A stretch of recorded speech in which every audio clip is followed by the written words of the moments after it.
obvious. We have not seen any special delivery or deliveries coming from either side. So it has made batting generally easy for the DCA side.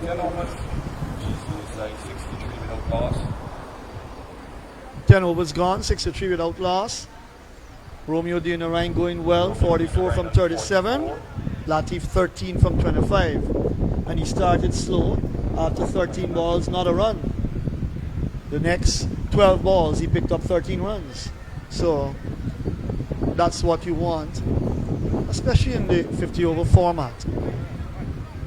We know T20 cricket totally different. Yourself and Indrajit talking about the days, in the 70s, the 50 over and so on. And that's all we had to focus on then, with Test cricket, of course, and of course your regional cricket, of course. But then came in T20, and now England, they have the 100, right, where you have a 5 ball over, and they brought different features into it. I thought that's interesting too. Of course, you talked about the T10, played in Canada a lot and so on. But the funny thing is that when the 50 over, and as Jeet pointed out in the times when the World Cup in that time was 60 overs, and at that time we deemed that kind of cricket as a slugger's game. And look what we've got. I like it. The crowd is entertained. Not only that, it generates a lot of money. Huge crowds. Look at what is happening in India. You need to draw a distinction as well with the crowd. You get more ladies at T20 cricket than any other format of cricket. Ladies coming out to watch the game. Imagine that. And suffice to say, many of them find their husbands right there. A lot of these youngsters get married. They watch for pretty women. They're not short in supply in India. So we're going to see a little change here. Krishna Singh.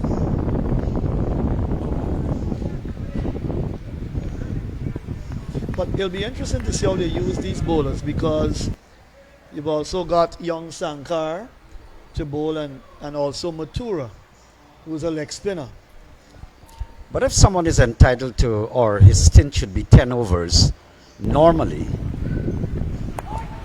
I'm just a little surprised why he would want Lim to come on for just 1 over. I'm not seeing that he's injured. His 1 over was not of inspiration. He sprayed it down the leg side, down the off side as well. But I thought maybe a second over struck on the pad here. Umpire Digar not interested. We'll have a second look at this one.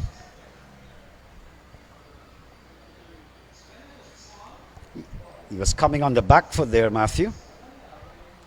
Yes, in the mindset of the umpire Digar, that would have gone down the leg side. That would have missed leg stump. Ryan Latif's brother, who picked up 4 wickets, young Riyadh, said to me when I was coming upstairs just now, well, I did my part. I'm hoping he can make 100. Well, let's see. He's being cautious, but looks much better now. Much more comfortable. But he'll have to be very watchful to the spinner. Now that the spinner's come on, in Krishna Singh, he'll have to take a look at him. 5 dot balls so far.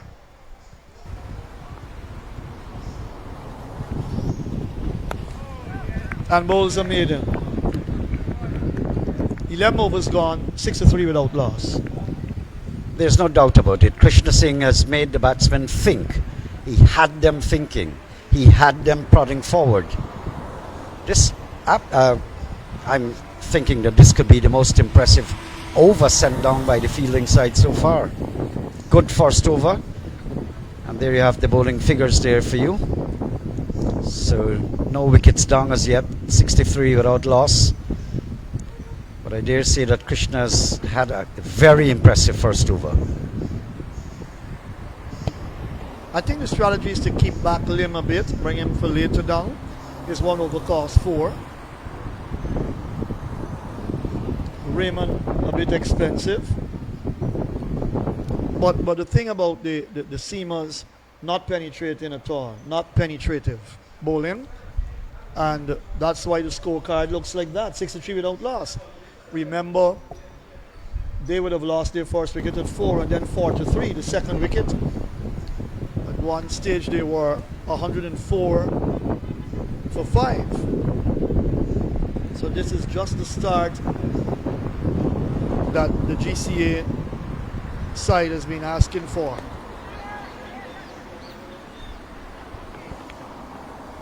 Quick single there. So the GCA, they were really rallying along. They're just marginally behind the required run rate, which is just under 6. Let's call it 6 for calculations. So 11 sixes would have been at least 66. They should have been. They're not there. They're 63, which is just marginal. So the scoring rate, I don't think we have a problem with that. They're blending right. Ryan has improved and come of his own in recent deliveries or recent minutes. He's blossoming now. Demerara replaced by the left-hand orthodox spinner, Engran Bani.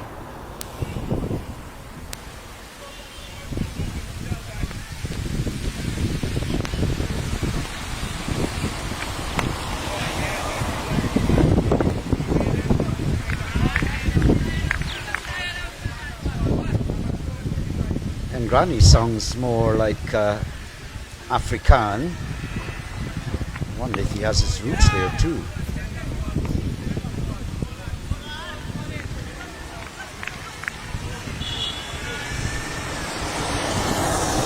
So far pushing it through, not really giving much flight at all. That one was a little better, but on the leg stump couldn't beat Sankar at mid-wicket. Well, I don't think, Matthew, that the pitch is offering a lot. I haven't seen a prolific turn of the ball in this game so far. And so in the circumstances, the best thing to do is line and length and try to keep the batsman constrained.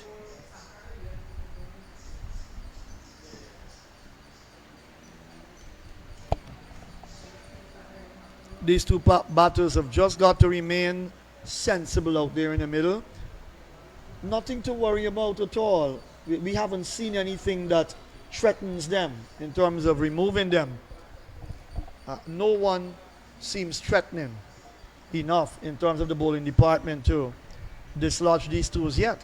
I guess it will have to take a bad shot on the part of either batsman to get themselves out. But 12 overs, 64 without loss. Just what the doctor ordered for the openers here for GCA. Yes, I like the maturity with which these two batsmen are approaching the target. You're not actually in a rush because just under 6 is a gettable in any circumstance, especially when you haven't lost a wicket. So the whole idea is to occupy get the singles, the 1s and the 2s.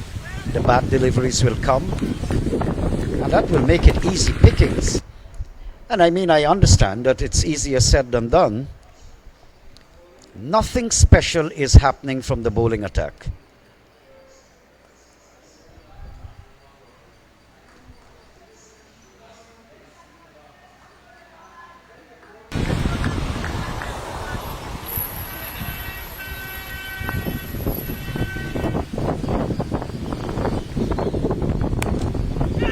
But no doubt, Matthew, Krishna has kept it very, very tight. He's putting the batsmen to think. As I said, not a prolific turn of the ball necessarily, but at least he has them prodding forward and have them overly cautious at the moment. That's good. First run coming off his bowling so far from the third delivery of his second over.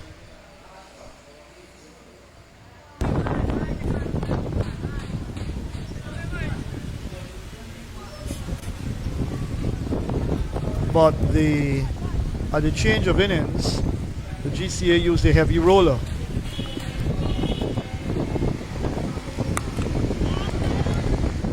Big shot, that's gone for 4. launched into it, Ryan Latif, and hit it over wide mid-on. Into the boundary for 4. So he gets another boundary. Picked it up from outside the off stump. Well, as I mentioned, Krishna is not a big turner necessarily, so Ryan picked it up very early. This one is even bigger than the previous one. It goes over the stands, actually, not the stands, but the fencing of the DCC ground. That's a maximum. This one is even cleaner. Good shot, good batting here from Ryan Latif.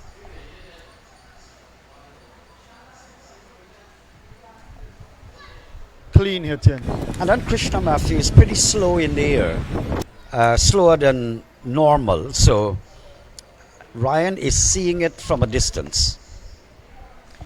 His first over was a maiden. The second one so far, 11 runs with 1 delivery left. Very respectful to that one. See, 11 coming off of Krishna Singh's second over. 13 gone, 75 without loss. Well, certainly a good opening partnership. We had seen good partnerships in the previous innings by that batting side. That's the combined 11. And now we're seeing good batting here as far as partnership is concerned. 75 in 80 deliveries in any circumstance cannot be bad. Good stuff. Good match. Good cricket.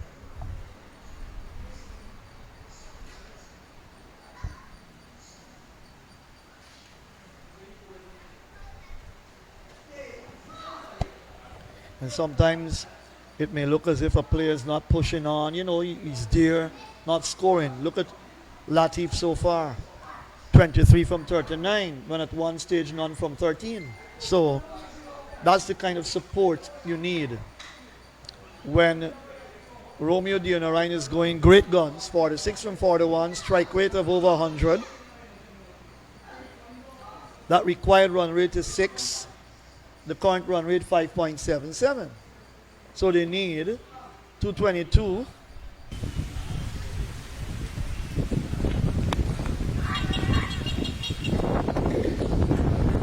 The runs are coming easy now. Even the singles, if they go for a second run, it's coming too easy for GCA now. But they put on such a good partnership that they've done something to the mindsets of the field side, the combined 11 side. You get the impression that they're simply going through the motions at this stage, like they're not hungry enough, they're not hunting for wickets here. Yes, the energy levels are pretty low from the fielding side. And Bani has been pretty short. And I think there's fear too if he drops it up close shave here. And again, I don't think the energy was there. The ball ought to have been challenged more. Let's look at this. The fielder is actually relaxing, casually getting and rounding the ball up. He did not challenge it. And so it gave the batsman sufficient time to gather momentum and make his way back.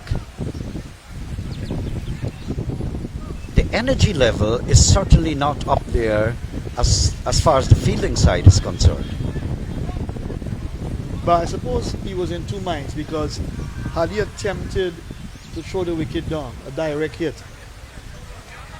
the person would have had to back up, would have had to cover some ground, who is at long on. And maybe he was looking at that, not to give away extra runs. You've got a side at 77 without loss. I'll take any chance like running you out. It's worth it. I agree worth with that. it. I would have gone for the quick throw.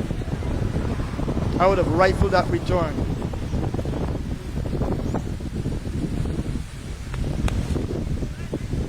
I think he would have been a goner had he hit, for sure. Now I know it's very steamy out there, very, very hot indeed. But these guys are on the 19 players. We expect an excessive spurt of high spirits and energy injected in their game. Suffice to say, in the afternoon period, because the water is coming in now in the Atlantic, you're seeing the trees. Look at their branches there, swinging from side to side. So it's a nice gentle wind coming in.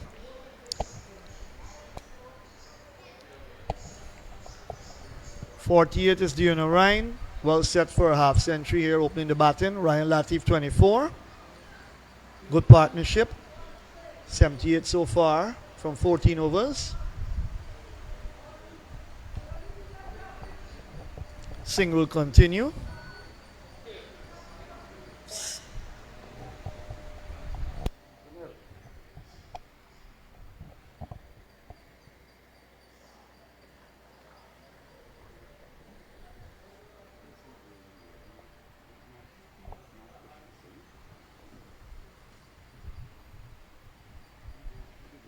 Krishna Singh now. Krishna bowling out, Bami bowling for the other. Singh in his third over.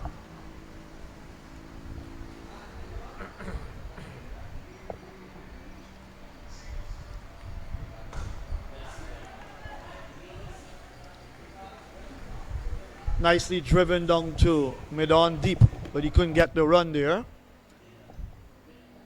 Diona Ryan looking for his half century. Don't give it away, young man. You've batted well so far.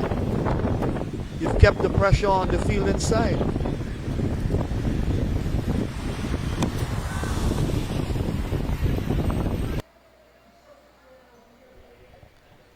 Run rate 6.20. 219 needed in 212 balls.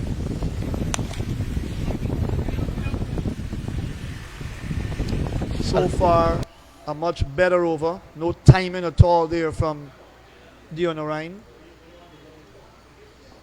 One delivery left.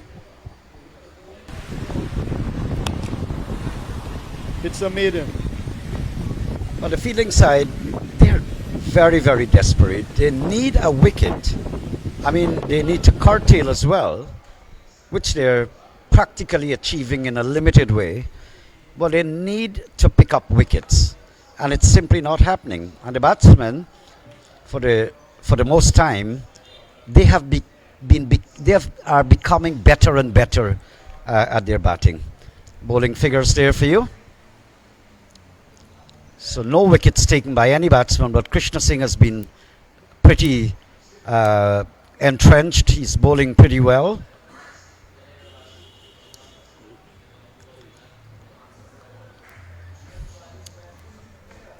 And within the first 15 overs, you've given away 6 extras in that total of 78. That's what you don't want. You don't want to give away much extras. Yes, it's a 50-over game, but you have to keep those extras down.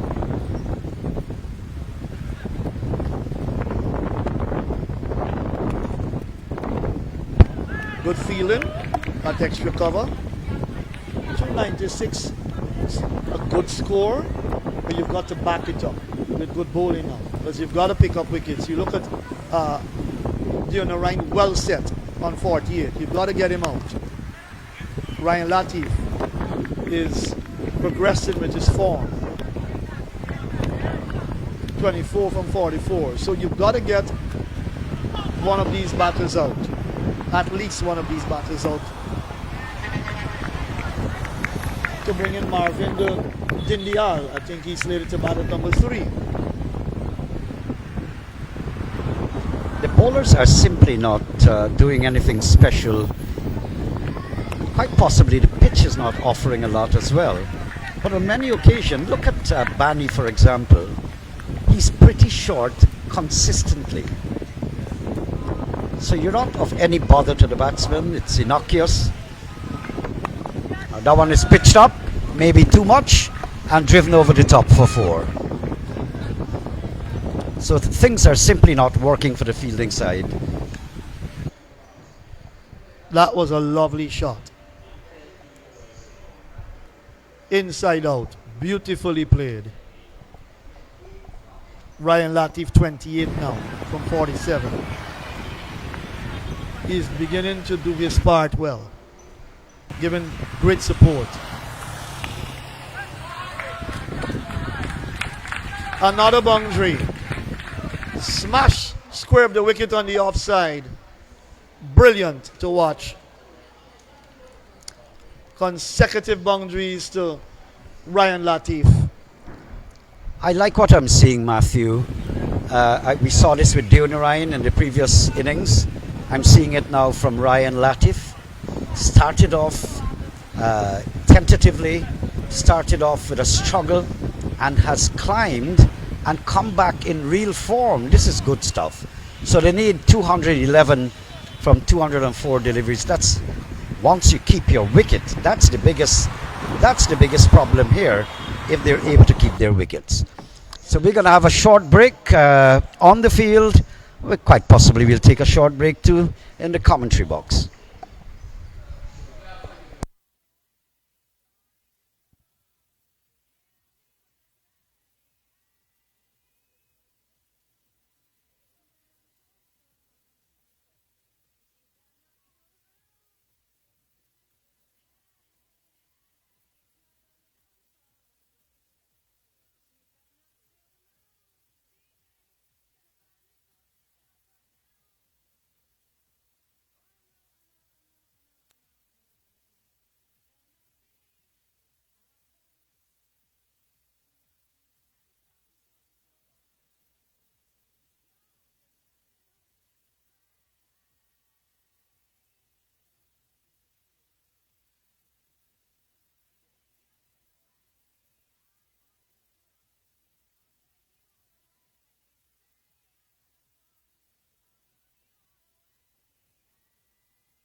Welcome back to the Demerara Cricket Club here in the beautiful capital city of Guyana. That's Georgetown. Indigitas join me. It's been a wonderful batting display by the two openers for GCA so far. Latif started a bit tentative, trying to get a feel of the wicket and everything else, and he's now picked up nice. He's 32 from 48, doing around 48 from 50 balls, and a fine start of 86 without loss. Yes, superb start here, looking to get the runs that are necessary. And both of them, Ryan Latif had his little problem, but look, this youngster has shown tremendous character. And to get to 32 from 48, he was somewhere 12 dot balls, didn't score a runs, 13, and look where he is at now. On the other hand, Romeo Demerara, he has played a flamboyant inning so far for his 48. And he's in strike, has a chance now in this over to get to that half century. Let's see if he's going to get there, but he has looked real good. And 9 fours in his innings so far, so it's been a blistering knock. He's found the gaps and really played some lovely shots all along the ground as well. And very stylish too, in the middle of the back of the track for the bowler himself to field. His boundaries were good. Lovely move of the feet, crisp looking shots. Outside the off stump, looking for a single, good fielding, preventing a single from being taken. And this match is not over. This is going to be a fight right down to the wire.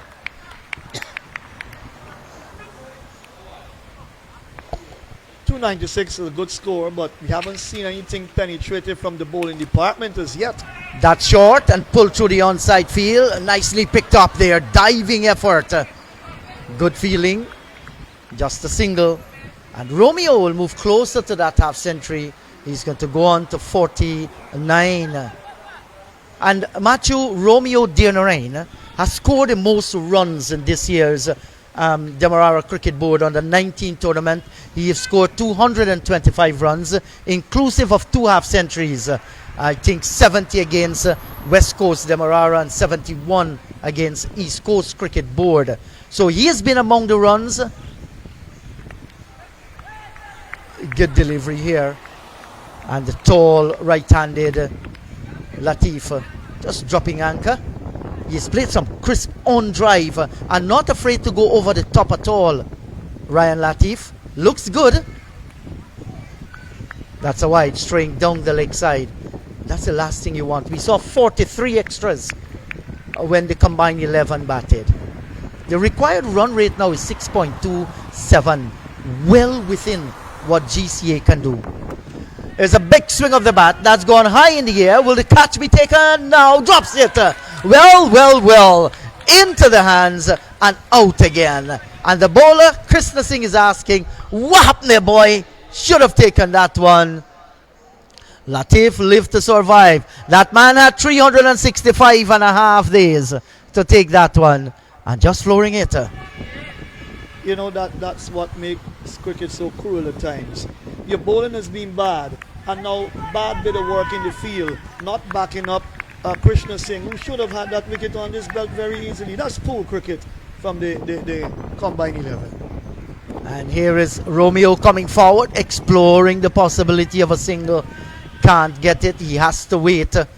And the over has been completed, 17 gone, 89 without loss. That was one time they had a chance to pick up a wicket. If you didn't see anything happening before in the bowling department, that was the one golden opportunity that they missed.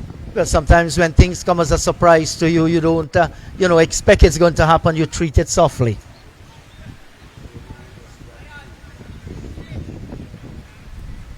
So both guys having their chances, and so far Romeo has made good of that. Earlier on he was dropped just at short mid-wicket, but look at him, he's on 49, one more away from the 50. Won't have the strike because Latif, who is on 35, of 50 deliveries will be facing up. My first look at Romeo was when I was umpiring in the Georgetown cricket team. Did you ever put him out? I may have. We have to review those decisions. I guess in years to come we'll have DRS in our club cricket. How did he look at during that Well, period. remember, it's T20. I think he was more going after the bowling, so he would pick up like a couple of boundaries and then give his hand away, hit the ball in the air and be caught. Well, he's among the runs, top scoring so far, like I said earlier, 225 runs in the tournament. And that's a strong case to make the Guyana under 19 team for regional participation. Aaron Gainda. And Latif is going to get a single down towards mid-on. So the attention is back with Romeo Demerara. I know his dad is going to feel pretty happy with another good batting performance. Ricky Demerara, Mr. Cricket they call him, has done tremendously well for sports across Guyana, especially in the field of softball. And now members of the Guyana Floodlight Softball Cricket Association has ventured into hardball. He has been spending of his money, his resources, his time. And here is a drive down through mid-off. And that's the half century for Romeo Demerara, his third of the season. Congratulations to him. Very impressive knock by the left-hander. Looks a fluent player. And certainly with facing 51 balls, 6 fours and 1 6, a strike rate of 66 has been a good inning so far. Strike rate of 90.91 rather. Good strike rate. Well-deserved half century to the young man. He's been in good form, opening the batting, and he's done himself proud and his team proud so far. That's on the onside by Ryan Latif. Playing good, stroking the ball nicely. Tall, elegant player. Once he connects with the ball, has played well. And the Demerara's family, through their business 4R. You look at the fielders out in the middle, the batters, they're all decorated with 4R t-shirts. And another single here, milked down the ground. And they must be having their little pocket calculators, Matthew, telling them that they're well within the striking distance. Yeah, we've got to watch the light as well later on. Because I thought they did come out back, if I'm doing calculations as an umpire, I thought they may have come out back a little too late, but the place gets dark. 5:30 it's kind of dark, so let's see what will happen. But if you've got mostly spinners on now, that should pick up the tempo in terms of the over rate. Well, it should. So we have had 5 deliveries, 4 singles, and then a dot ball. Good bowling here by Aaron Gainda, another youngster.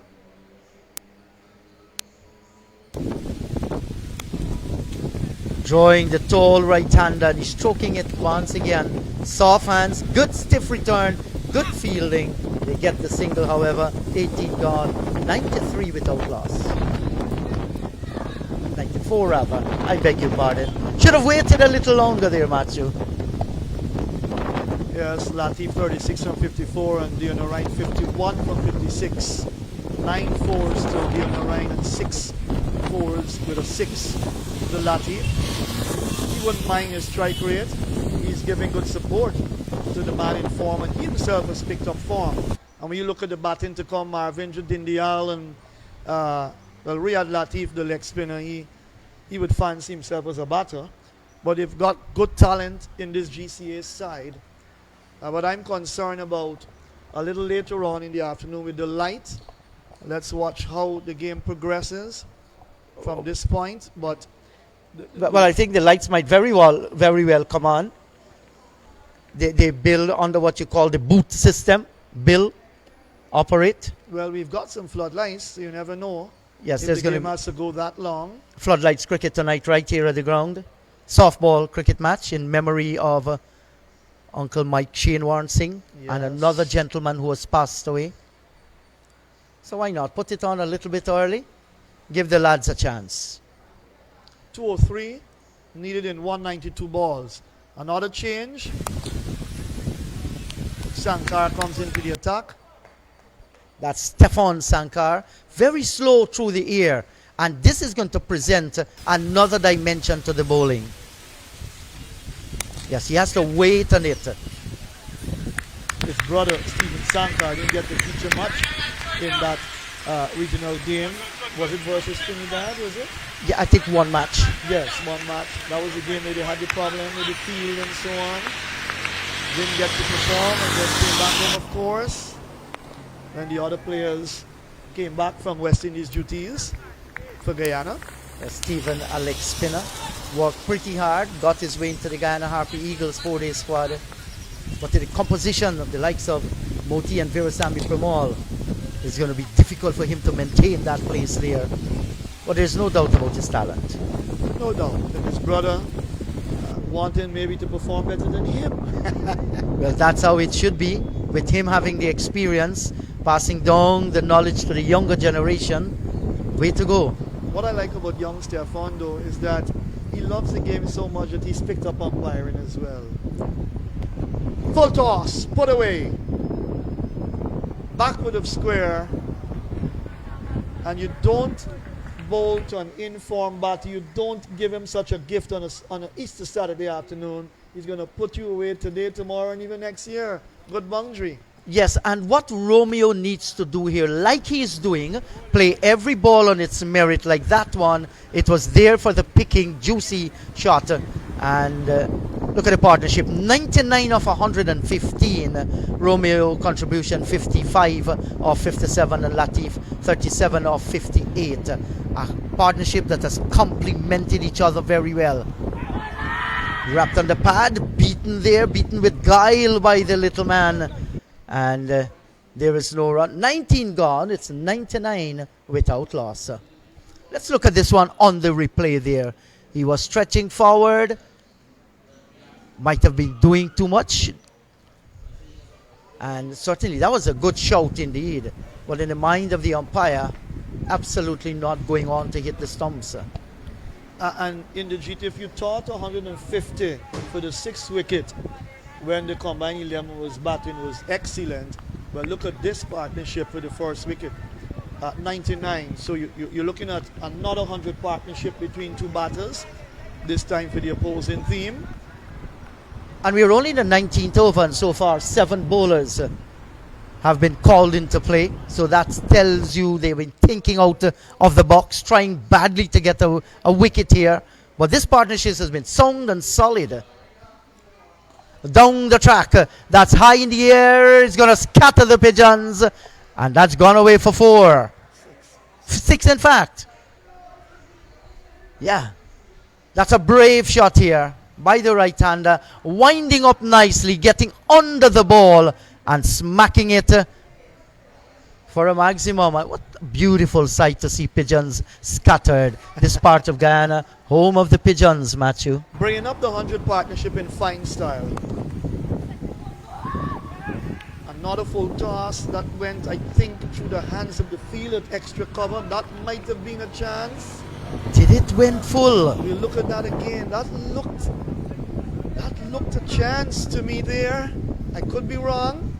Well, getting late in the afternoon, energy levels might be dropping, and might have very well been. We'll never know. Here's a drive, much more compact and deliberate this time by Romeo. Really can't drop chances when they come. 7 bowlers tried. Now, Gaynor is the 2nd left-hand orthodox spinning the side, and that was a quicker delivery to the Onarine there. Nothing much happening at all. 2 drop chances so far in this innings. Should have been 106 for 2. Look at that shot. Just get 1 for that. So he's really doing it in fine style, the Onarine.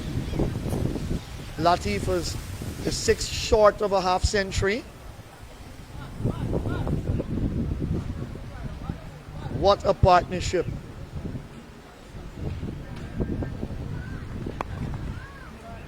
Another single. Down to long off. The runs are coming so easy in the G that they may get to 150, 160 without losing a wicket. You never can tell. That completes the 20th over. Their innings is 108 without loss. So, what's the scoring rate now? The required run rate 6.20, and look at those that to come there. Kishon Silas, he's a good boy. Mavendra Dindial, West Indies under 19 player. Young Riyad Latif, Zachary Joda. That's a good, strong batting lineup yet to come. Yeah, the Mohabir brothers as well. Of course, Justin Dowd in there too. Correct. Yeah, and this is in the afternoon, so the breeze is picking up the momentum, doing its thing. Still, while that breeze is coming in, you can still feel the heat, Matthew. Well, the two batters will love these conditions because the heat is not on now. It's getting cooler now in the afternoon. Well, we are on the shade here. Those guys are out in God's classroom. That's air and sunshine. But of course not as hot as before. Agree with you. This morning it was terrible, man. Especially, we are not accustomed to that kind of heat. Maybe for the last year or so it has been real hot. Down the track. And that's gone. That's gone. That's a massive shot. Maximum over wide long on. Has that gone into the landscape street? Has it? No, not at all. But it was a massive blow indeed.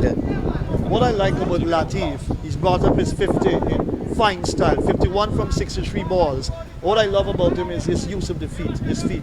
He's using his feet nicely, dancing down the track to the spinners and picking them off beautifully. A fine half century here by Latif. Look at that, came down the track nicely and he's going again. This time the fielder seems to be settling under it. No, it crashes into the concrete wall and that's another maximum.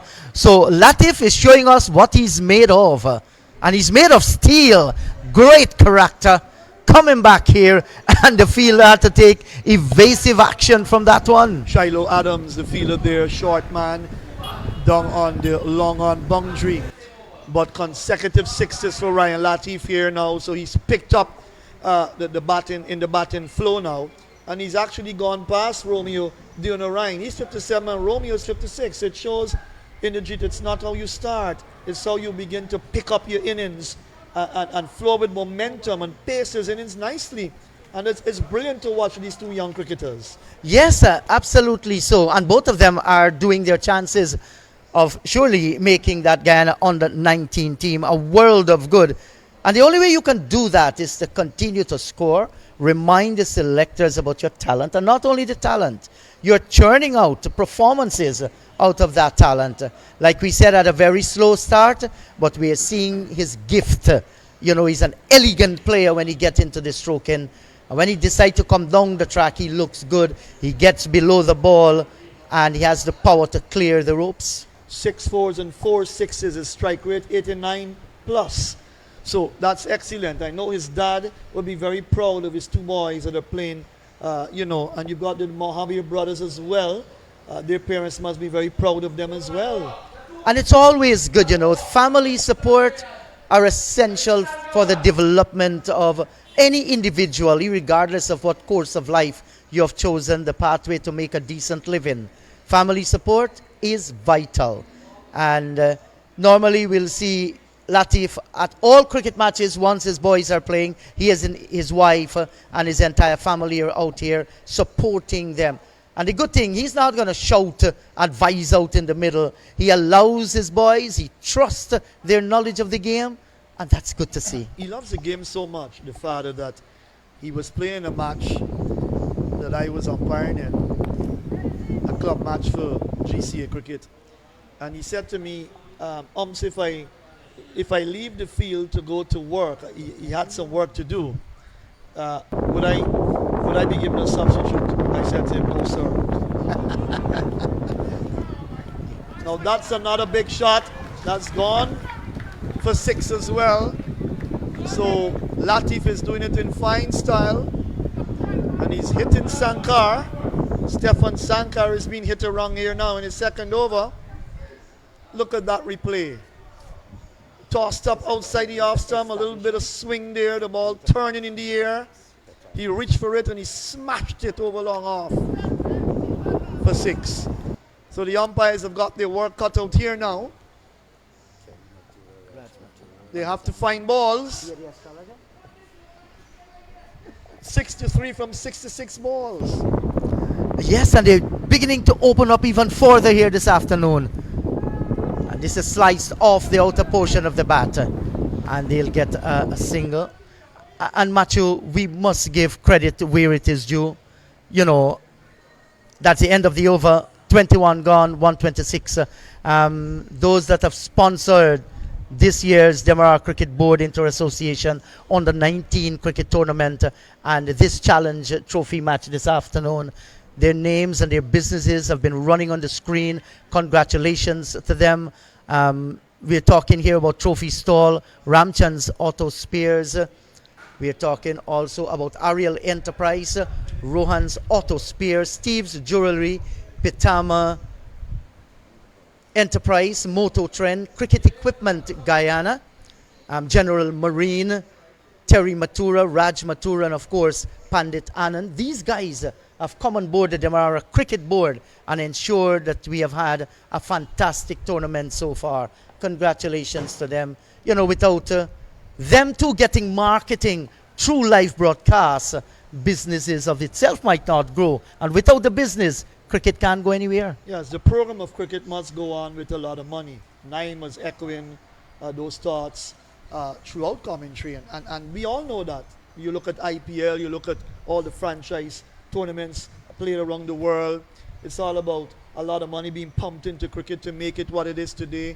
Exposure of a number of players all over the world. New teams coming on board as well. Many countries coming into the game as well. So it says a lot. And to have the T20 World Cup played this year in the West Indies and the United States of America is certainly very good on the part of this game of cricket and all the sponsors who've come on board. And ICC have got their work to do to ensure that this game continues to grow. And this is in the air. Now will the catch be? Oh no! What's going on here? And even with the Sahara dust around, you know, these catchers can't even catch a cold. Man, that should have been taken. It's unbelievable. Unbelievable. Sitters that have been put down. Look at that. A sitter. Come on. Poor fielding there on the part of the gentleman at he was at cover there on the boundary. Misjudgment.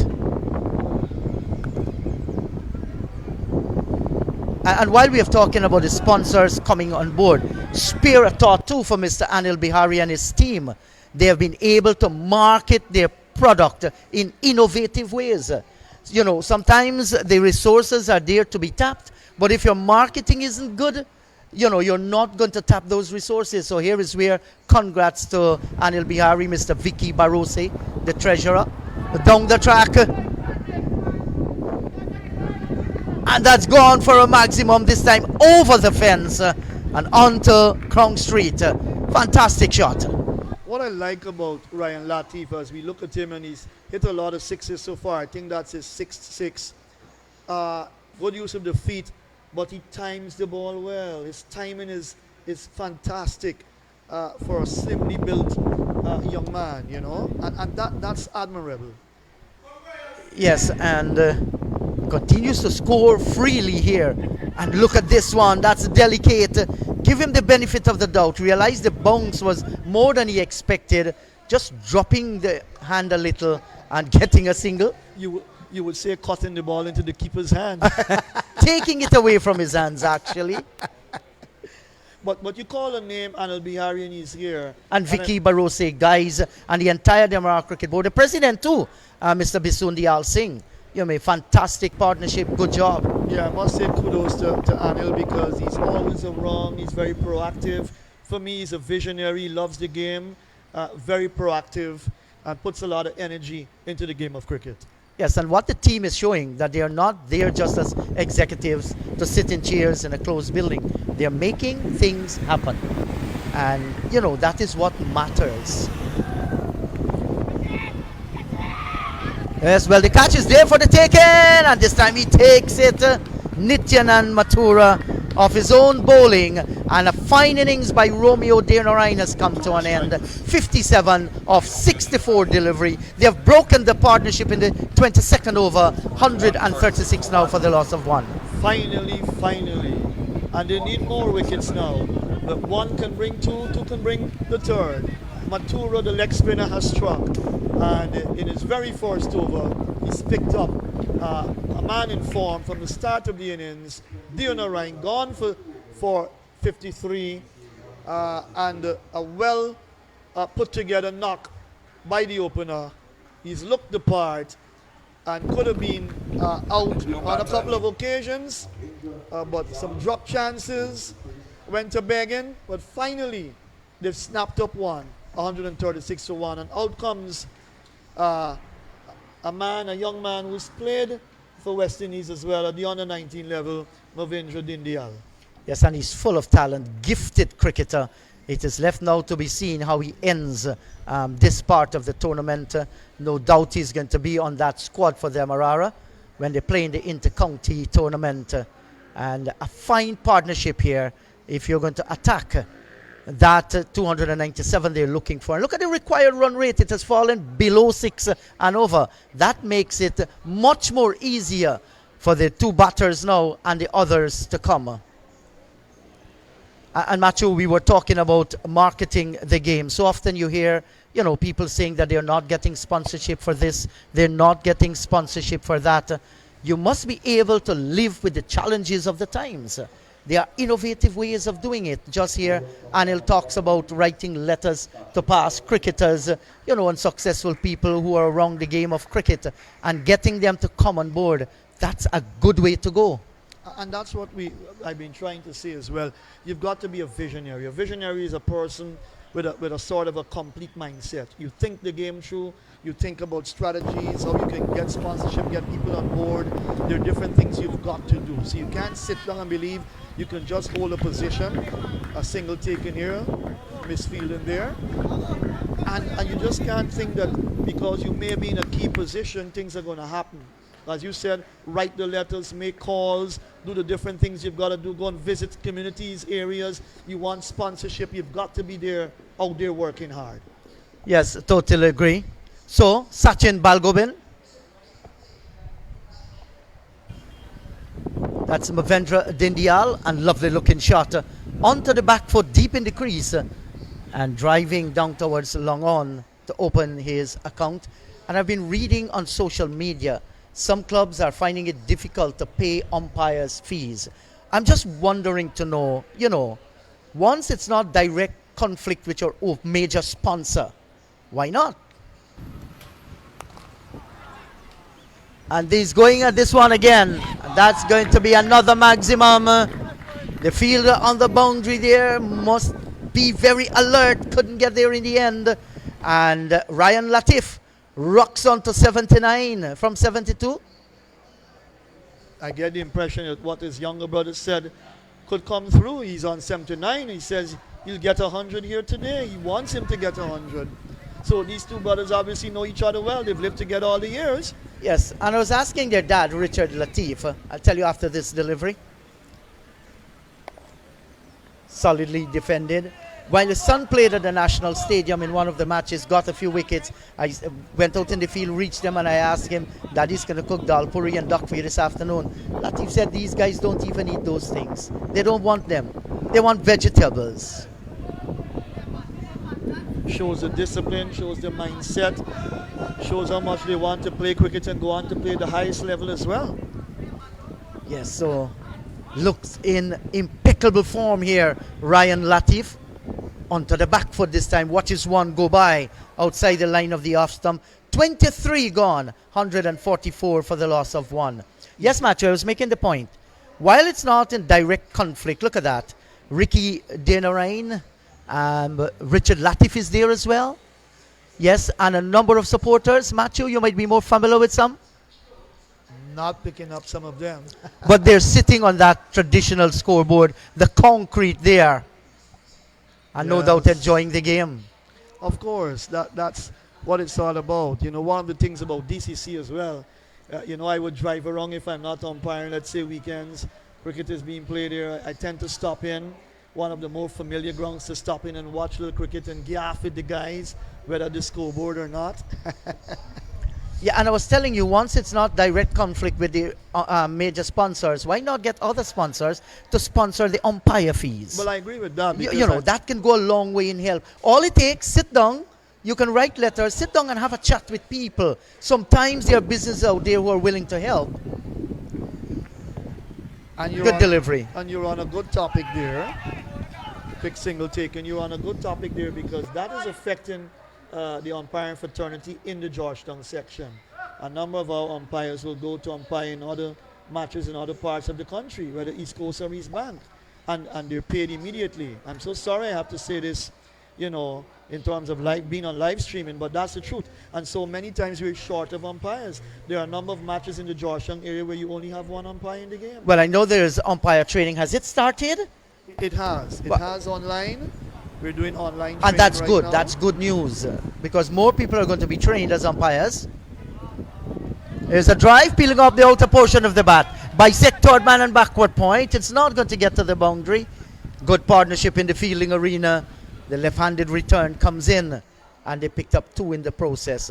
The thing is, there's a huge demand for more umpires now because the game is spreading. A lot more matches are being played all over the country as well. So you've got to produce persons interested in umpiring. We've just picked up 2 ladies who are now into a bit of umpiring as well. And that's good. We need more women to come on board as well and to umpire. Yes. As much as we need the men. Yeah, so the pattern of things happening now, we've seen methods being used to, you know, solve those gray areas. You can even get a different sponsor to buy the cricket balls as well. You know, and these are the things that I think Demerara Cricket Board is doing, and it has brought them positive results. Other clubs, you know, can learn from this kind of marketing strategy. It's all about your attitude and the big heart you must have. Big shot again, that's gone. For another 6. Out of the ground into Crown Street, bouncing on the street of itself, and then maybe rolling into the drain on the other side. Another 6 to Latif. Take note that Latif has hit more 6s than 4s in this inning so far. I think that's his 8th 6, and I think he's got about 6 4s so far. I stand corrected, 153 for 1, but he's going to get to this 100 very quickly.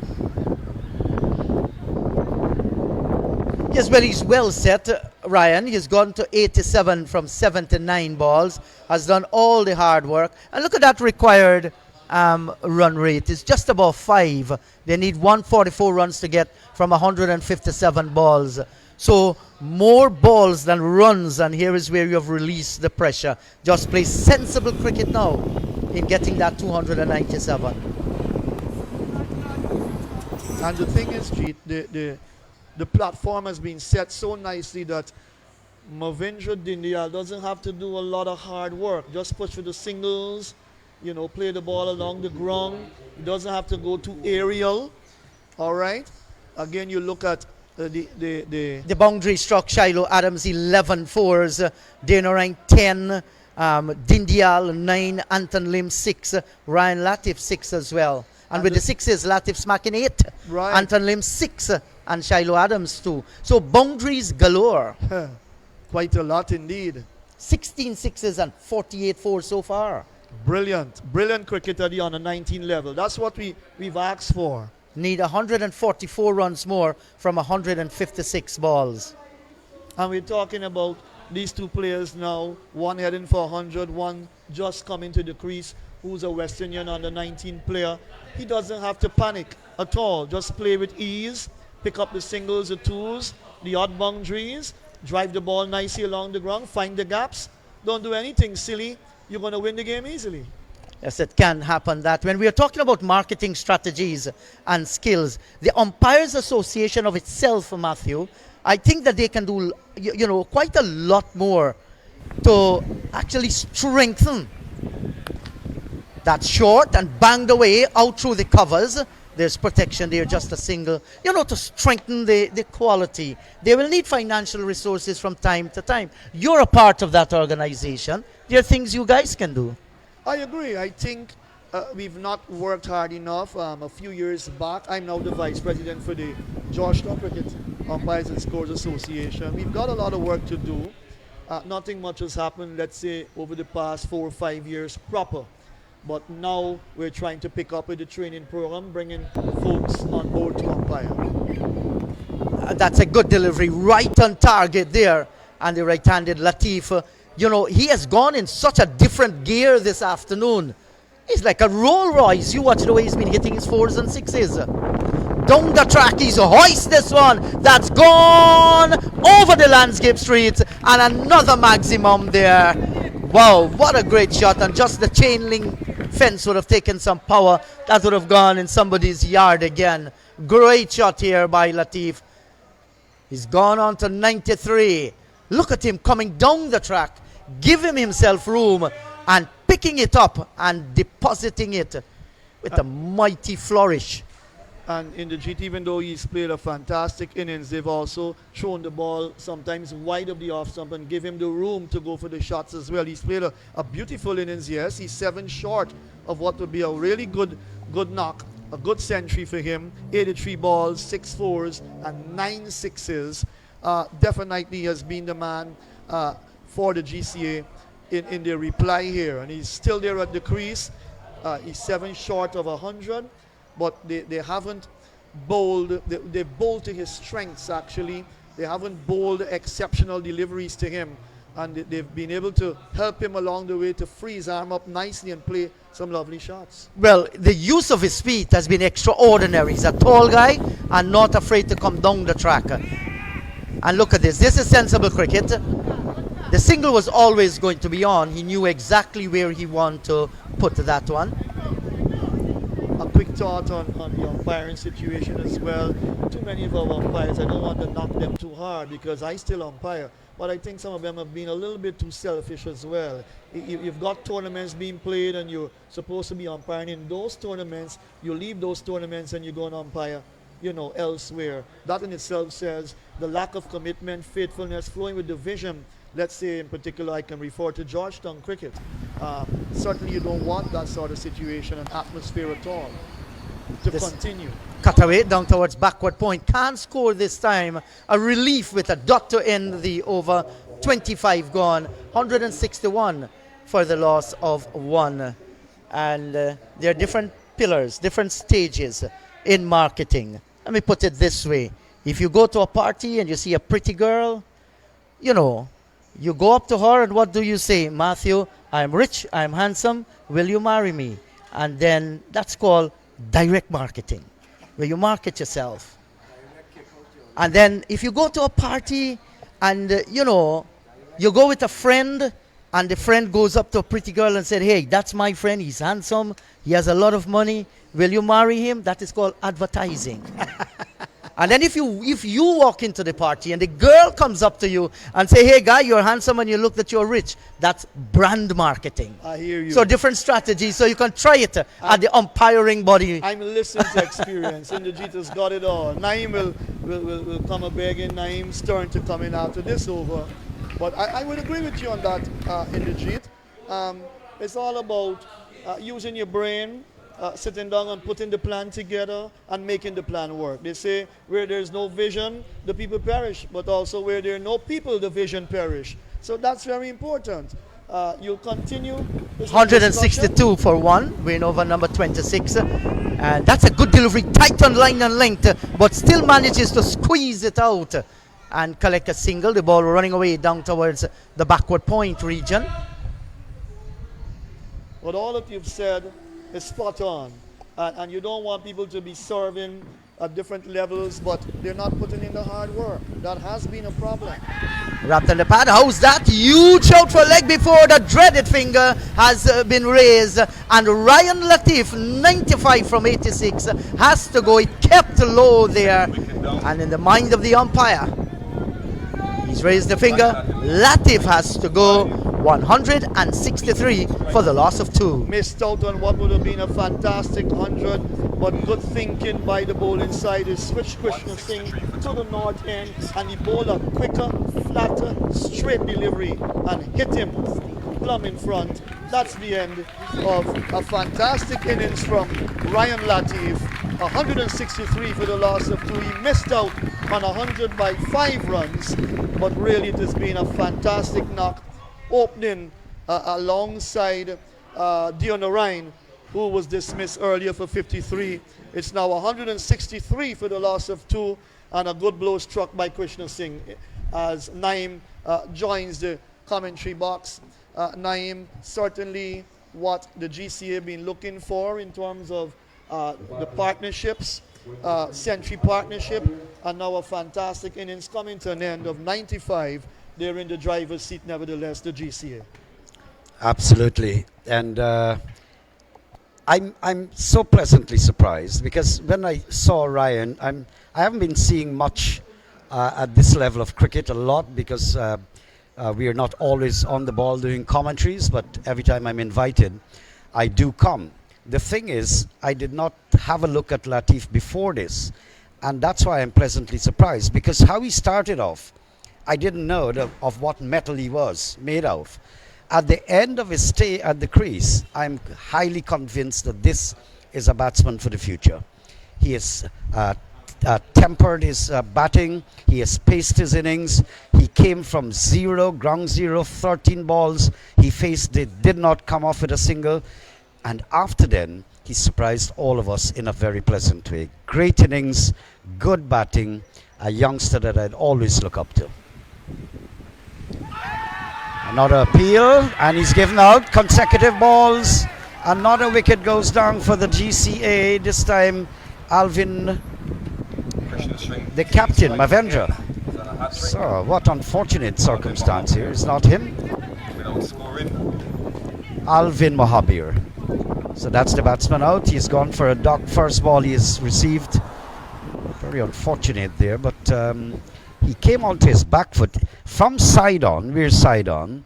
The same thing we saw with Ryan Latif, where he moved onto the back foot and was cramped inside of his thumb. Now this batsman is also coming back onto the back foot and is trapped just in front. The umpire had a second look at it. Apparently the batsman is not absolutely pleased, but I don't expect any batsman to be pleased when you're given out. If you can stay there forever, it will all be happy for them. But the umpire had a close look. He's in the best position to judge this, and he opted that he's out. One brings two. Two have brought the third wicket. Could we have a sort of a collapse here now in this innings? They would want to believe the DCB 11, combined 11, would want to believe that they're coming back into this game nicely as Jonathan Van Lang makes his way out. He's another hard-hitting, talented cricketer. We saw him with ball in hand earlier this morning. Now it's time to watch him with bat in hand. But they've picked up 3 wickets when it could have been 5, maybe because of those couple of chances that went to begging. Sitters really that they put down, and it cost them a lot in terms of runs. Now it's left up to the middle order coming down now, because you've got 2 good men out there now, and they can rebuild for GCA to ensure that they don't lose this game. 163 for 3, midway of the innings, not bad at all. They've been batting well, the top 3 that have been, well, the top 2 that have been dismissed so far. Demerara and Latif, who missed out on 100. Demerara got a half century, 53. But it's left up to Dindial now and young Van Lang to see what they can do in putting together a solid score to ensure that there's no panic in the camp.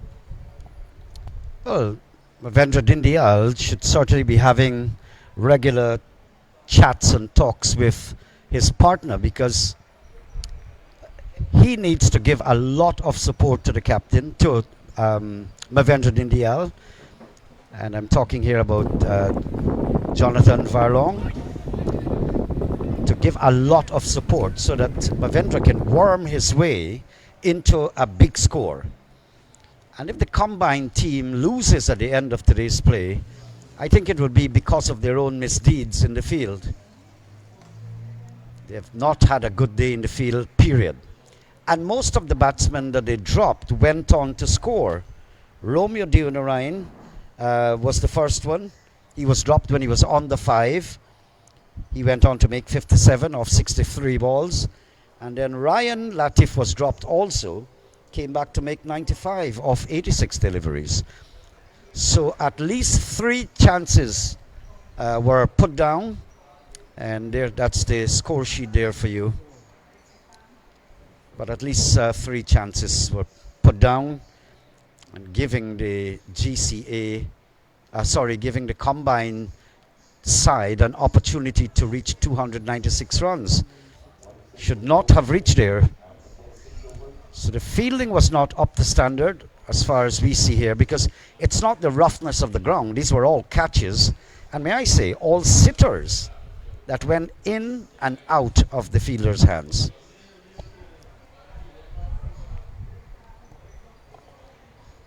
So Krishna Singh has picked up 2 for 17 from 5 overs.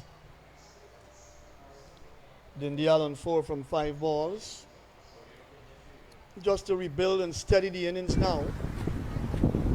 Partnership's broken. Well, I was talking earlier on about Krishna Singh was able to put a little stop on the high scoring rate, because there's not a lot of turn on the pitch, and what you've got to do is exactly what he's doing. Get it on the spot, work for line and length.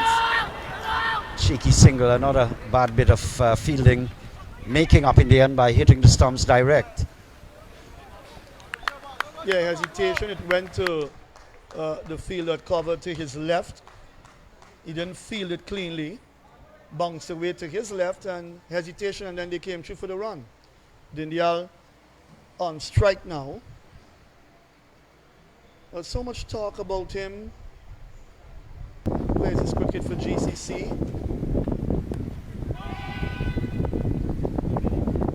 And has played for the West Indies at the under 19 level, World Cup as well. So you would think that he's a good cricketer in the making to go on in the future of his game, but that all depends on what happens from this point, because a number of good under 19 cricketers, you watch them at World Cup level and so on, they've never gone on.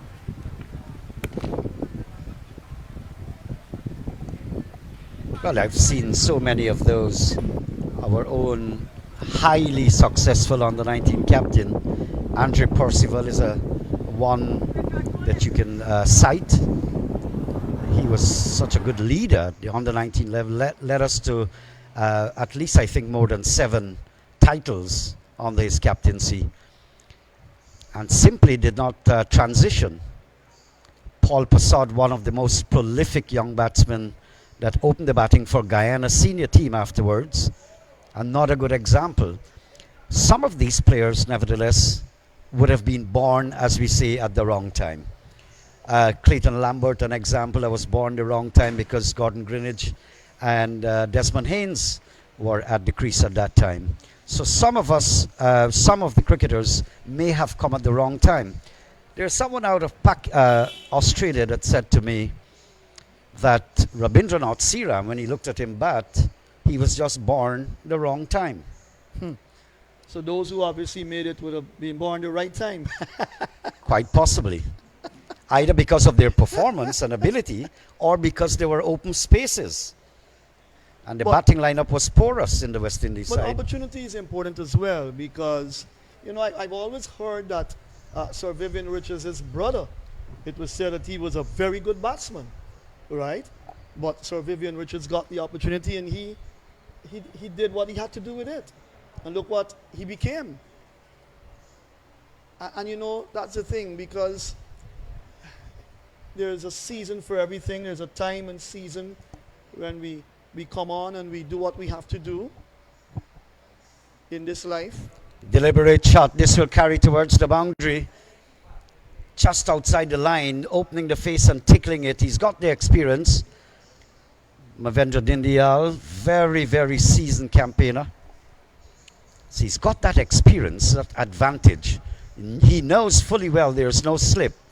And the third man is pretty wide. In fact, at that time there was no third man, and he just sliced it into the open gap. Now this is what you need, Matthew. Work it in the gaps. You have to recover from, you were sailing along, there was a bit of unfortunate circumstances that developed. It's time to work your way, or worm your way, may I say. Regain the confidence, see the ball better, and gradually you get back on top. Because this game has been seesawing, so to speak. And another fall of a wicket can put their backs to against the wall. A good partnership will give them the advantage. So it's application at this moment for both sides. It's getting a wicket, and as far as the batsmen are concerned, is recovering and giving a good partnership that can swing the pendulum in their favor. And the style of the batters are important as well, because Movindra Dindyal would nudge the ball around, play with soft hands, times the ball well, plays along the ground, pick up the ones and twos. If Van Lang can follow in that fashion as well, they're going to build another healthy partnership here. But Van Lang is the type of player that likes to hit the ball hard as well. Well, he's got to learn to adjust, and so far he seems that he has his head on his shoulders. End of the over, 174 for 3, end of over number 28.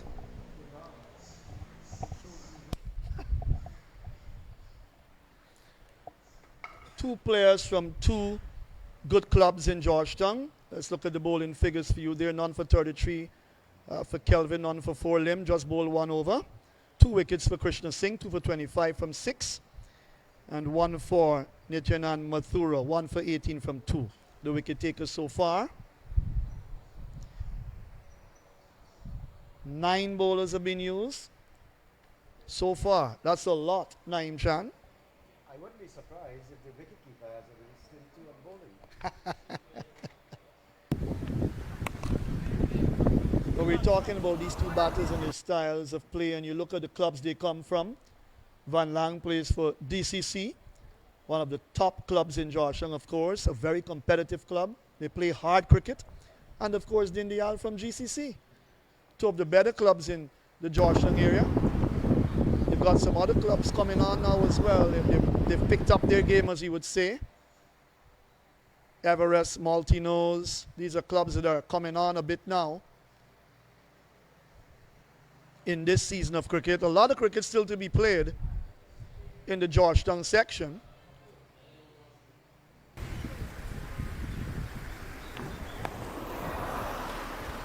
Look at that, quick single taken, playing with soft hands, Dindyal. He's good at that. That type of player, touch player.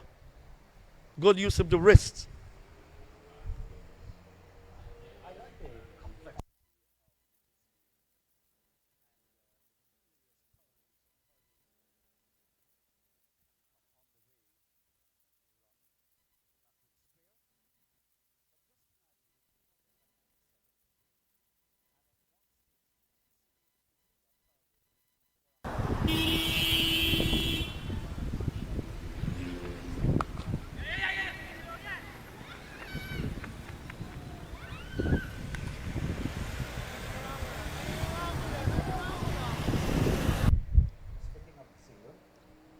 Then there were like 163 for the loss of 1, then 163 for the loss of 2.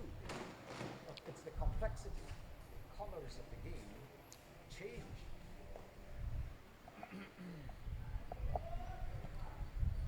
Yeah, in fact, 136 to 1, then 163 for 2, and 163 for 3. So they lost 2 wickets at the same score.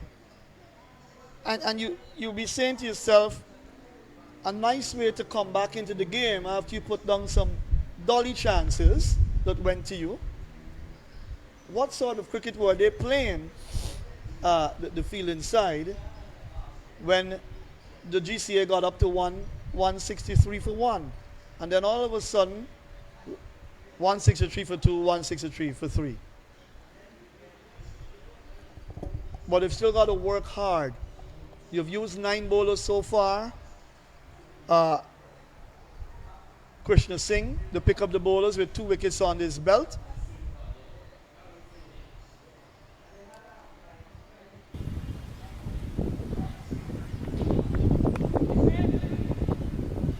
And all Van Lang has got to do is to be watchful, understand what's going on out there, the way the pitch is playing, and pick up the ones and twos. Don't go for the big blows that Ryan Latif was doing earlier. He was in wonderful form to have done that. Look at that shot. Nice, but there's a feel it long off. but he played it along the ground. That's important. He didn't hit it in the air to long off. You don't want to do that. This is 50 overs. You're in the 30th over. No need to do that. Your team is going good. Your team is not in a bad position at all. Your team is in a very good position to win the game. But it will take sensible batting from this stage. Yes, it's important that this batting side don't lose a wicket. And it's ultra important for the fielding side to get a wicket. Just looking at it from both perspectives. Very important that they pick up a wicket now. It will put the batting side, the GCA, under immense pressure. Mathura, who's bowling, would have picked up the other wicket with Tuta Krishna Singh beautifully bowled, bringing Dindial onto the front foot, stretching him right out, and picked up the line well. Very, very good over.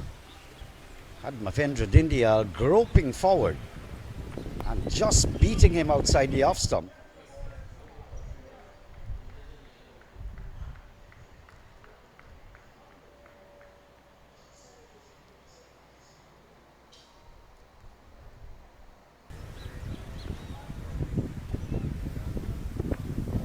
Again, beaten outside the off stump. This time he gets him.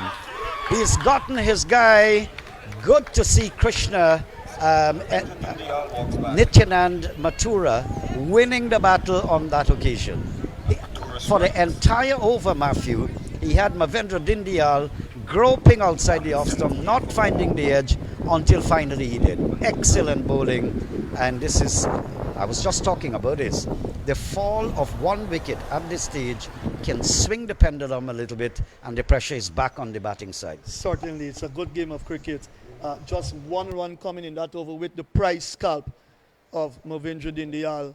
A big wicket to get at this stage. They're back in the game now. When you look at the complexion of the game, 4 down for 178 at the end of 30 overs as Zachary Joda makes his way out. Look, this is a fantastic game that we're watching today. Yes, you would want to call it, it's an exhibition game to pick that final squad of under 19 players, the best of the players, you know. But that is so important. You play a game of cricket, it's another game of cricket. You've got to give it your best shot. And certainly the spinners have come into play nicely. Singh picked up 2. He has picked up 2 wickets. And now Mathura has picked up 2 as well. A beautiful over number 30. 1 run, 1 wicket. And Zachary Joda, who also plays for GCC, comes out now to partner Jonathan Van Lang, who's on 7 from 14.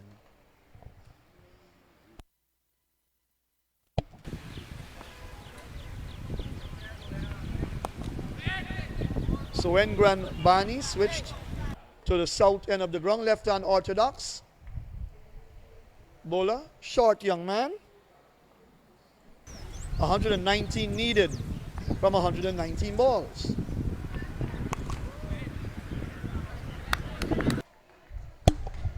So it's game on. You've got to get, it's a run rate of 6 per over. So it's more or less a run a ball at this stage. And that's the first run from the 31st over after 3 deliveries. So they would want to tighten up a lot in the bowling department, restrict the runs coming from these batters, and put more pressure on the batting side to get 297.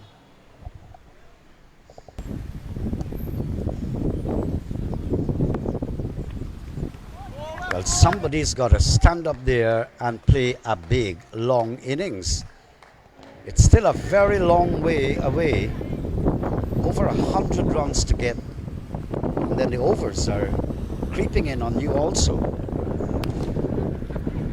And of course with the spinners, the overs rotate very quickly. But somebody's got to stand up for this GCA and play a big long knock. All the time it was seeming as though it was a walk in the park to achieve 200, 97 runs. And suddenly, with a fall of 2 or 3 quick wickets, the whole complexion of the game changes. End of the over, over number 31, 179 for 4.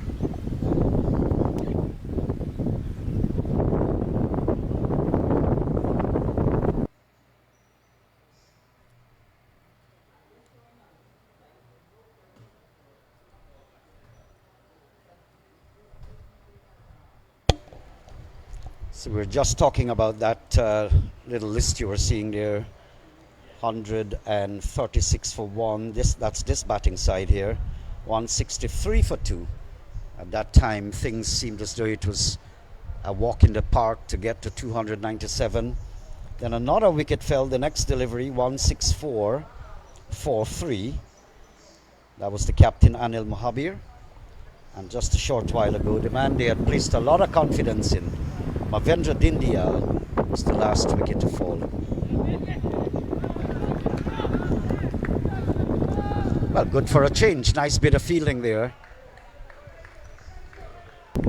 I'm seeing a different sort of body language from the fielding side now.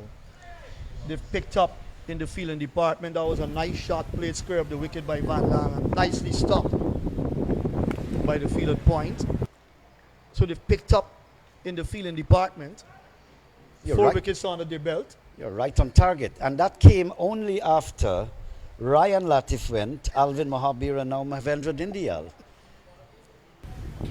Got to show more mental strength than this. The ability to stay alive, ability to show in your body language that you can still do it. Big shot over the top, straight over the fence there, DCC club, and another big shot. We'd seen a lot of those from Ryan Latif, and now it's Van Lang's turn. Big full toss given. You've got to put that away. That was easy pickings for a young man with a lot of power in his shoulders. And he must have said quietly to himself, thank you so much, Mr. Matura, for that. I haven't been able to score freely as I want to, or I've wanted to. But you give me an opportunity there, and I took full use of it. Now Nityanand, they're going to get the single now. Not a mix-up there. Nityanand has had a very, very good spell against us, especially Mavendra. Look at this fielding, misfield. And I can excuse much, not in its entirety, much of the misfields, not the drop catches. Yeah, and that was Shiloh Adams down at point there, who misfielded. Just a couple of deliveries ago, he stopped what probably would have been a boundary.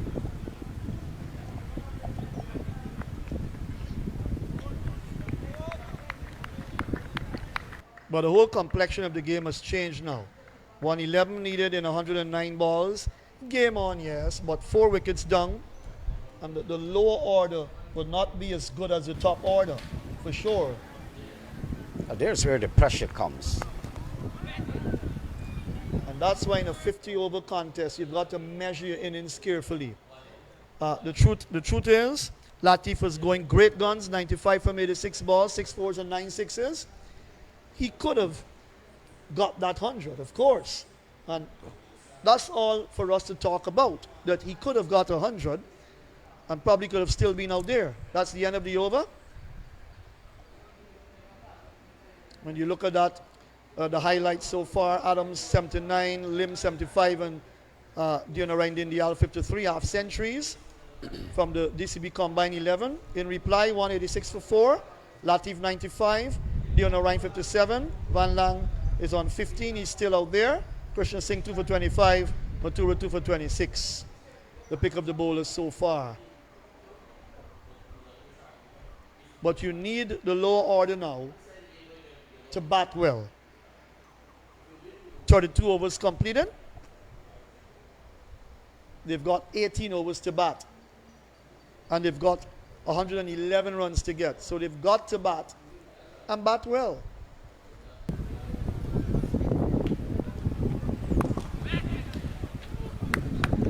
Van Lang, known for his big hitting, and in the Georgetown section, he's picked up a lot of runs as well, playing for DCC's club. So he's in some form.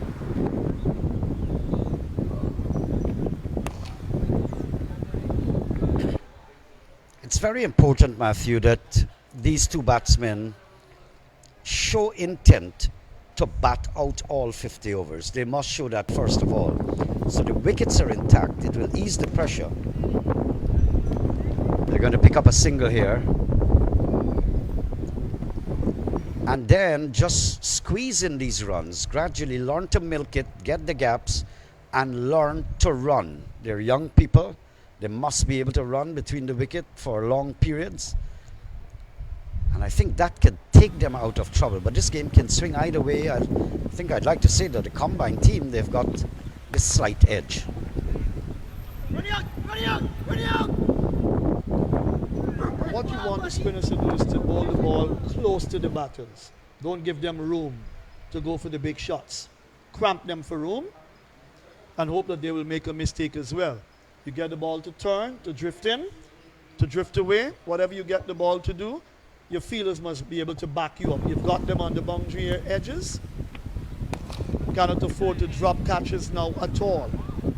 This is a good game on here as we come down to the bottom stages of this match.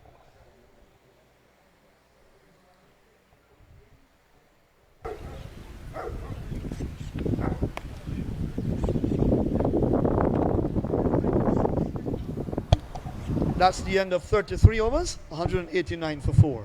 They need 108 in 102 balls. We'll take a break. It's time for some refreshments for these players. And we, here in the commentary booth, will also take a break at this time.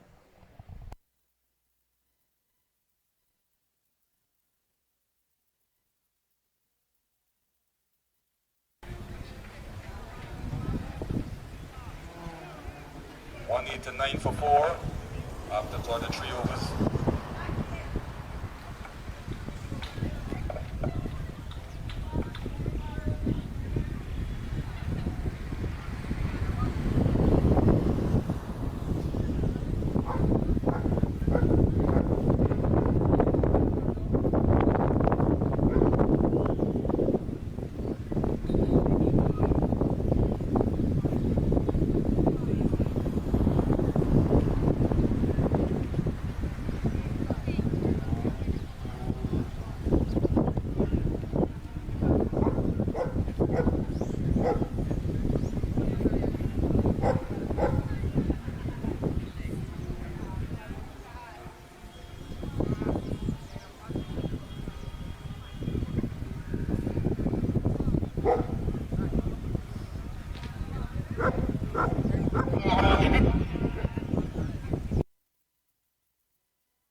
So welcome back to the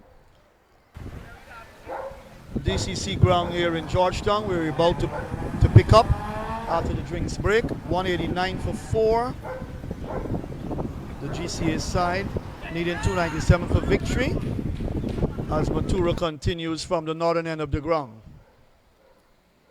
Naeem is still with me. Opportunity for Zachary Joda, who plays for GCC, and his father is very much into the game of cricket. It's very important that he comes good in the latter stages of the game. Jonathan Van Lang is 17 from 26 balls. He's on strike and will pick up his 18th run now. In fact, he'll get 2 for that. Well, I'm glad to see that Van Lang has adjusted his temperament, and he realizes in what position the GCA is in, and they're on recovery mode, so to speak. So he's got to make the adjustment. At under 19, you find it difficult to believe that players can make this adjustment. But I think he has done it in fine fashion because he's well known for big hitting. And on the other hand, a very important point is Nityanan Mathura has been very, very impressive. Short, pulled away. This might even go away for 4. It does. Straight into the boundary. Rockets. Nice shot there from Van Lang. He's appealing to the umpire that may have been a 6, but it in fact 4. So good shot, brazen, short, fierce, and filled with brutality there. And Van Lang striking it with the kind of power it deserves. So they would have had a discussion during the drinks break, and it's now time to pick up the tempo as well. You talked about Nityanan Mathura. He picked up 2 big scalps. Demerara, who was going great guns, 57, when he picked him up. And then Dindial. Another big wicket snapped up. He didn't get going.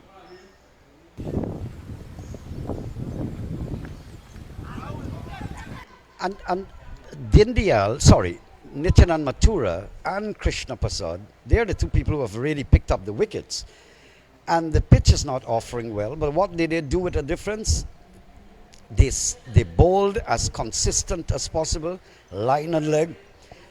And we saw what this bowler Mathura did to Mavendra Dindial, drawing him outside the off stump in consecutive deliveries, beating them outside edge and eventually getting him. Yeah, I thought their lines were good. Both Mathura and Krishna Singh, their lines were good. They bowled better. The over comes to an end, 34 gone, 197 for 4. So they need 100 runs now, exactly in 194 balls. 96 balls, I beg your pardon. 95 to Latif, Demerara 57, Van Lang 24 so far. So he's beginning to pick up as well, 24 from 29 balls. You look back at 296 for 8, 79 to Adams, 75 to Lim. Dindial, that's Demerara Dindial, he got 53 from 81. He actually set the pace for the others to have come and performed well. Big partnership for the 6th wicket in the combined 11 innings, 150 for the 6th wicket. It was brilliant. It was a brilliant exhibition of batting, good batting display by these under 19 players. And they've done the work. They've done the work in getting to 296. Now it's time for them to do the work with ball in hand, and they've picked up 4 good wickets so far.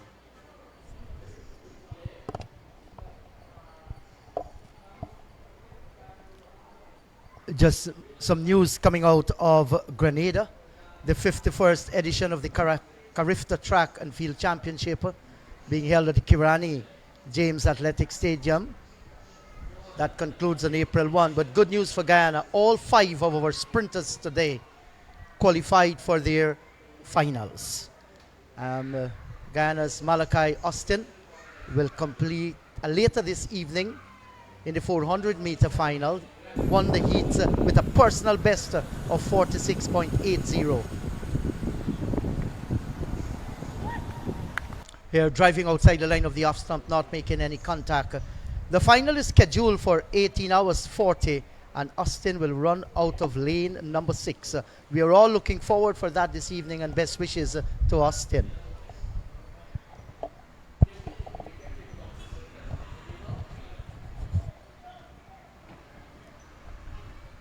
Thank you, Jeet, for that information. I'm sure all Guyana would be paying keen attention to that, Naim Chan. The country's picked up nicely in terms of its athletics as well. Our young athletes have been performing well, good enough. And that's good for sports in general. You don't just want good cricketers, you want good athletes, you want good boxers. You've got the squash players as well. I suppose we're going to pick up nicely in lawn tennis one day. But not a bad sort of performance in the athletics department for our country. I saw our footballers winning their game the other day in the FIFA series.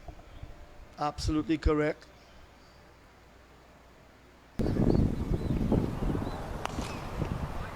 Kelvin Raymond given another chance after bowling 5 overs. He's come back for a second spell. None for 33 in his 6th over, 5.2 deliveries. In fact, none for 34. So basically he's been going at over 6 and over.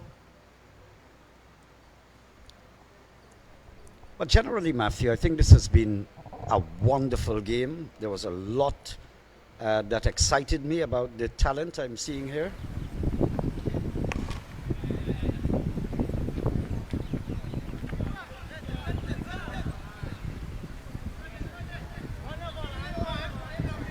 This is an important period of the game. We're coming on to the end. And as much as the batters, they know that they've got their work cut out for them, the fielding side, the combined 11 side, they've got to turn their game on, especially in the fielding department. Even if the bowlers aren't quite penetrative, the fielding has got to be spot on, Well, look at the required runs, 98, 91 balls. So two things are very important as far as the combined 11 is concerned. One is dot balls, if you can bowl as many dot balls as possible. And two, stop boundaries, stop twos and make them into ones, put pressure on the batting side.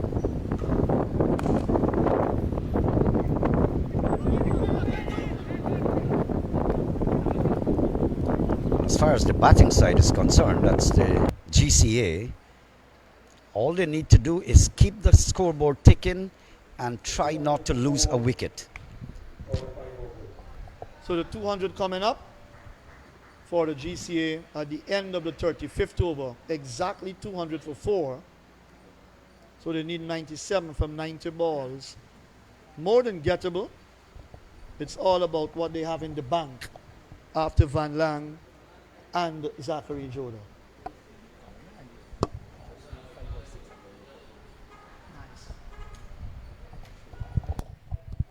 So a little bit more from Naim, and then Indrajit will join you, Naim.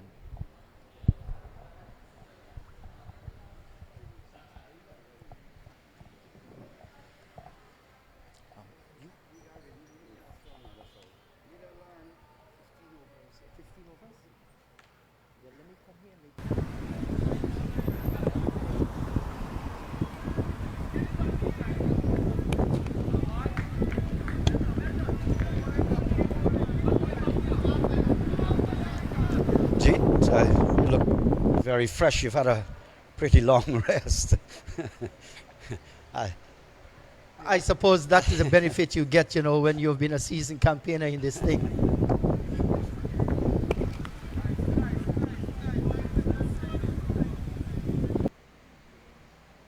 This match is set up nicely, Naim.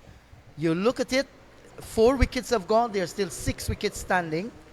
And they need 88 from 96 balls. At this point, I will give the advantage to the Georgetown Cricket Association, because they have wickets in the bag, and these two guys that are out in the middle, they're well-established players.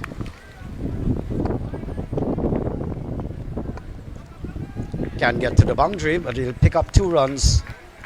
I like how Van Lang has been making his adjustments, and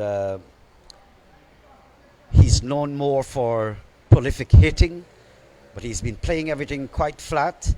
He's not been taking unnecessary chances. This is what his team would want him to continue to do. In the air, is he caught with weight on the umpire? There's a big appeal, celebration as well. Van Lang is unmoved. The umpire is unmoved. To my mind, it might have very well been a clean catch. We are going to monitor it on our replay here on FL Sports. Let's look at this one here. Outside the line of the off stump, in the air. The fielder is getting close to him. Look at that just there. Wow! What have you made of that one, Naeem? With that shot, it's kind of inconclusive for me. Yes, it's inconclusive. And there are not frames on the camera to pinpoint what transpires on the second. Yes, So maybe after this delivery, we'll have another look at it.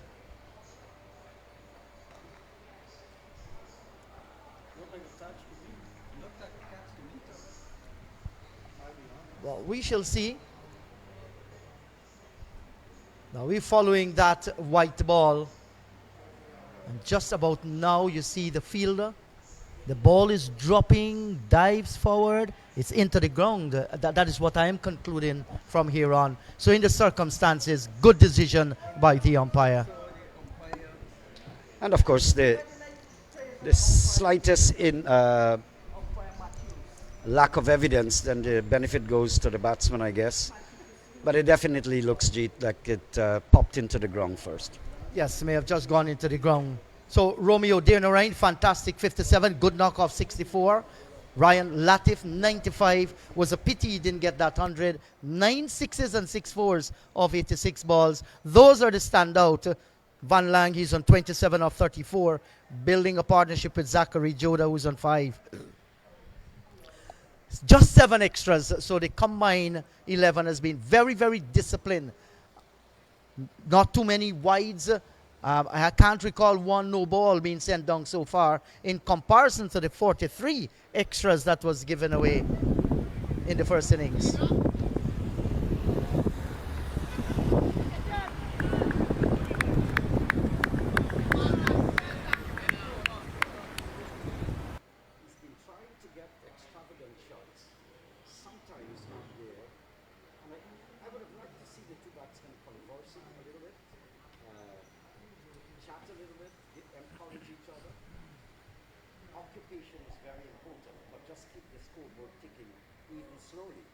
It's a 94 from 83.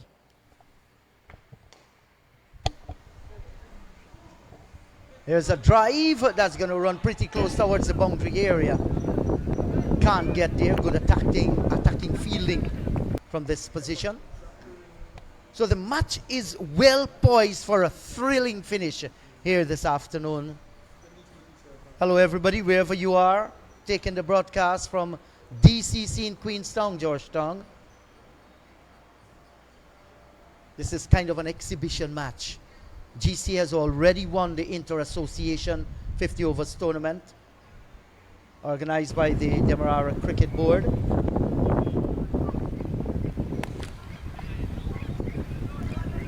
I think it is very important to Jeet that Van Lang stays there. Why? Because even if the pressure is turned against them, or the pressure is turned on them in the final few overs, he has that kind of ability to slug out. It's very important from a GCA point of view that he remains there. And the way he has been playing, Naeem, certainly sends that message to us.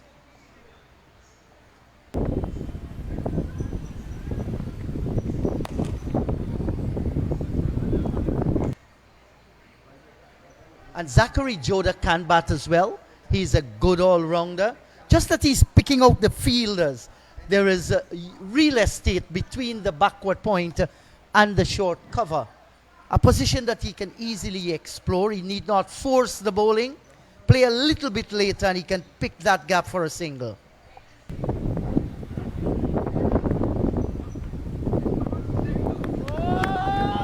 Simply is not getting it. Many of the shots I've seen so far pretty extravagant, and that's what I'm talking about. And it's good to see they will have a little conversation now in the middle with Van Lang calling down his man. The partnership was worth 27 from 41, and Joda has contributed 6 from 20 out of that 27 partnership.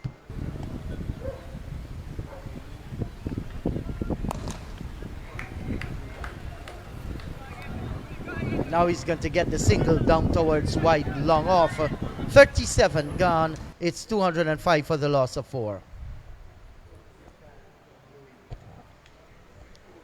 But as I said, the game has been one of immense interest. You have the scoreboard coming up there, the bowling figures for you. So the 2 successful bowlers down at the bottom, Krishna Singh, 2 for 25, and then Nityan and Mathura, 2 for 37. They bowled well. They were able to constrain and restrain the batsmen when the attack was really on them, and no one else were able to do that. So and they required a further 91 from 78 balls. 9 bowlers used so far, Naeem, given an opportunity for others as well to have a chance to be looked at by the selectors, which is very, very important. And they're preparing here for the Inter-County Under-19 cricket tournament, which starts sometime around the 10th of April. They're going to be a 4-team tournament, the 3 normal counties, and a select 11. And you mentioned this before, just to reiterate it, the 4th team would be a team that allows opportunities to be given to players who did not make their county side. Could have been cutting edge just over the border that they didn't make it, but that's the opportunity they get. I think that's good thinking on the part of the Guyana Cricket Board. And a chance to play another match as well. Right, an expansion of the tournament, so to speak. We are looking forward for that tournament. The other 2 counties, Essequibo and Berbice, they're at the moment preparing their under-19 team. Several trial matches going on. I think Berbice had 30. They have cut down that 30 somewhere around 26 as the trials continue. I just want to extend on behalf of the Demerara Cricket Board and FL Sports our sincere sympathy to the Lalsa's crew at the Edwards on the west coast of Berbice. Through death, they have lost their uncle, which is very dear to him. They had to postpone a charity match fundraiser that was planned for the 7th of April because of that. That falls on every man's door, Naeem. It is the Lalsa's door. And, you know, our heartfelt sympathies to the Lalsa's family. Look at this on the replay here. Loud shout for a catch at the wicket. The umpire will have none of that. Well, in fact, appeal for a stumping. The bails have been removed, but he's home. But that could have been the 5th or 6th occasion that Zachary has been missing the attempt that he's making to hit the ball away. About the 6th time he has missed. And I'm wondering whether he's overzealous, quite possibly putting a lot of tension on himself. Because of that, he's just not getting it right. And here's another dot ball off the bat of Zachary Joda here. That's building the pressure up. The over's been completed, 38 gone, 206 for the loss of 4. They still need 91 runs from 72 deliveries at a required run rate of 7.59.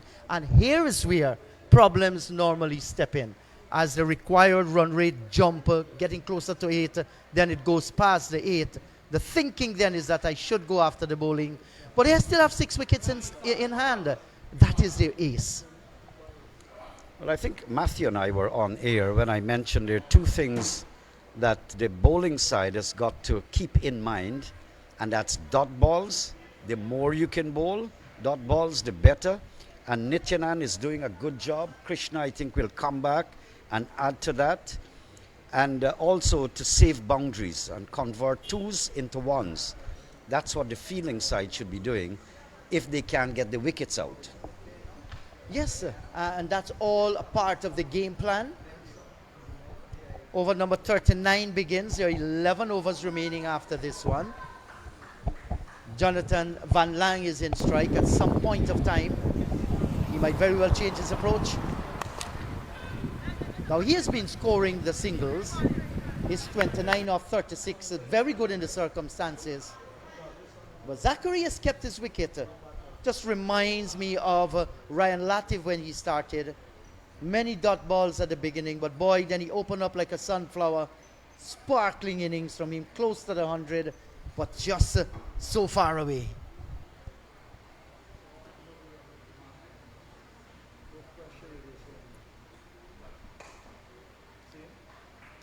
That's good bowling here by Kelvin Raymond, right on target. And this is how you should bowl, Naeem, at this stage of a 50-50 game.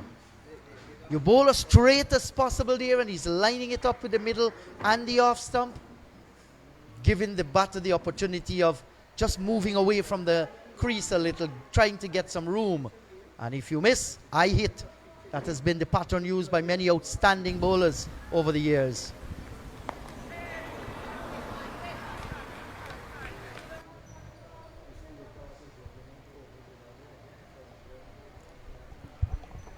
Getting a single and getting off strike as well. This has brought on Van Lang. And he can change it in the course of one over. We see the innings that Lim played. Rollicking shots all over the place. He's gifted with the same ability too.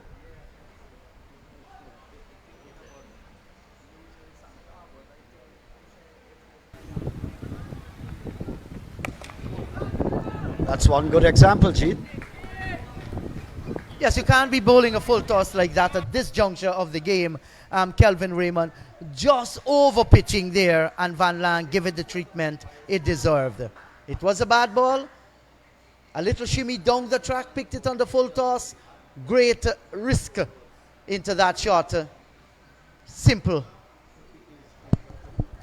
I don't think the combined side, the captain of the combined side, has the kind of artillery. He has tried 9 bowlers. Only 2 have given him something.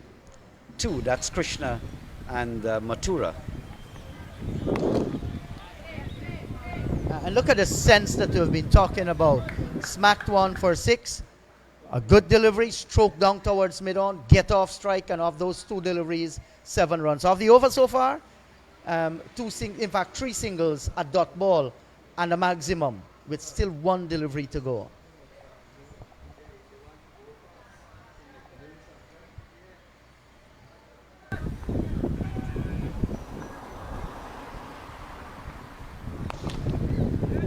That's a powerful drive, through extra cover. There's protection and a fumble in that area. Can't capitalize.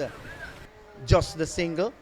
Good looking drive, but all they can get for it is 1 run. 39, in fact, yes, 39 overs gone. 216 for 4.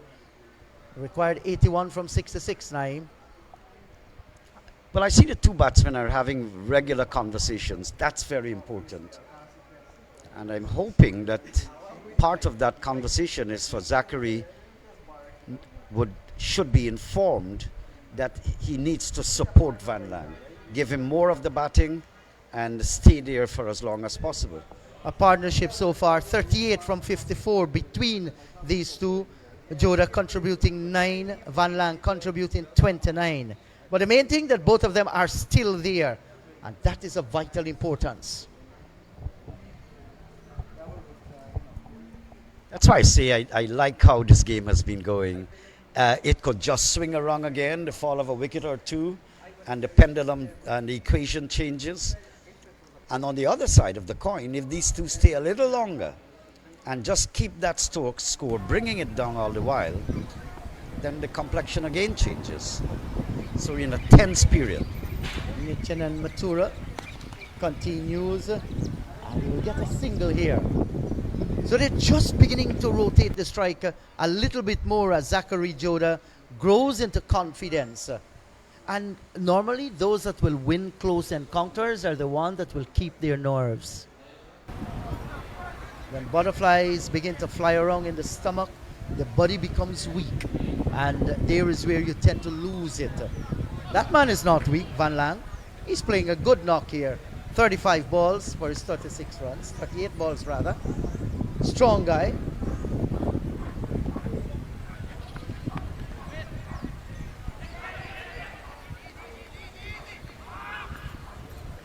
Well, that was brilliantly knocked down at cover, just allowing them the single. Force this one away. Look at that.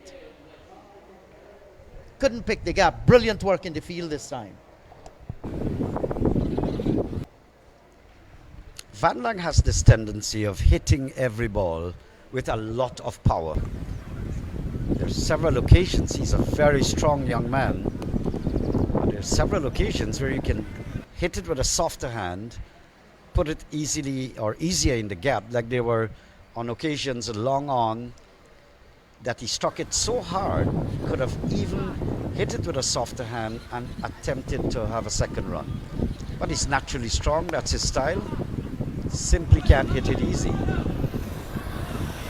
Not a bit of bad feeling. That goes into the boundary.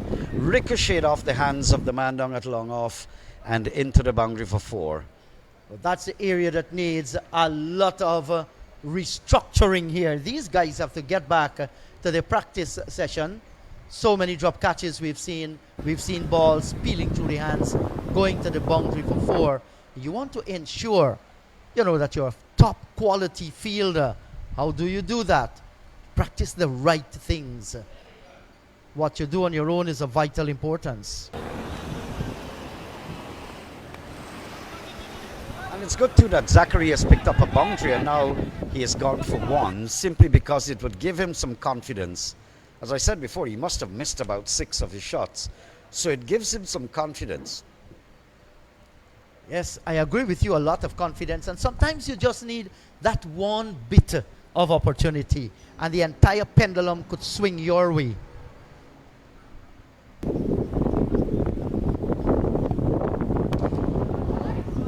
Now this is what he's capable of. Van Lang stepping into that one, stroking it over the top and 1 bounce away into the extra cover boundary for 4. This is what this youngster is capable of, and we have seen that. 40 overs gone, 227 for the loss of 4.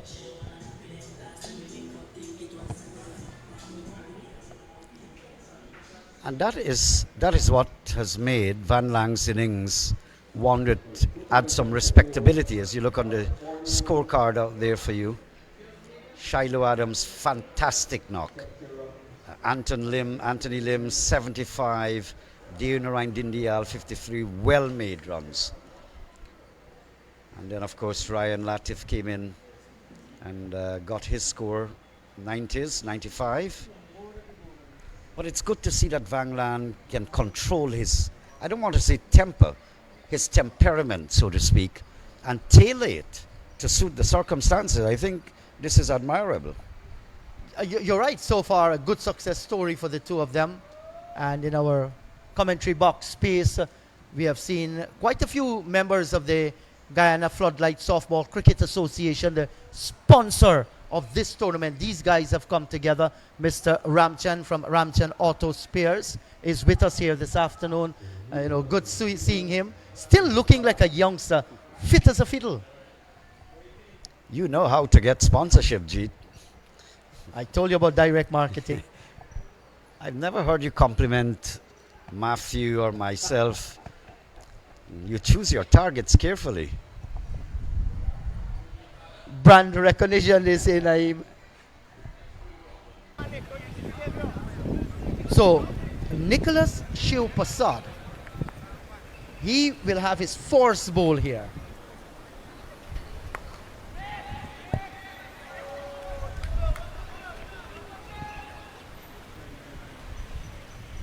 Two fielders in hot pursuit, and that will take the score now on by 2. Is it gone up to 227? Yes, 229. They did get 2 with that shot. Slice through the backward point region. Zachary Joda. And beginning to open up nicely at the right time.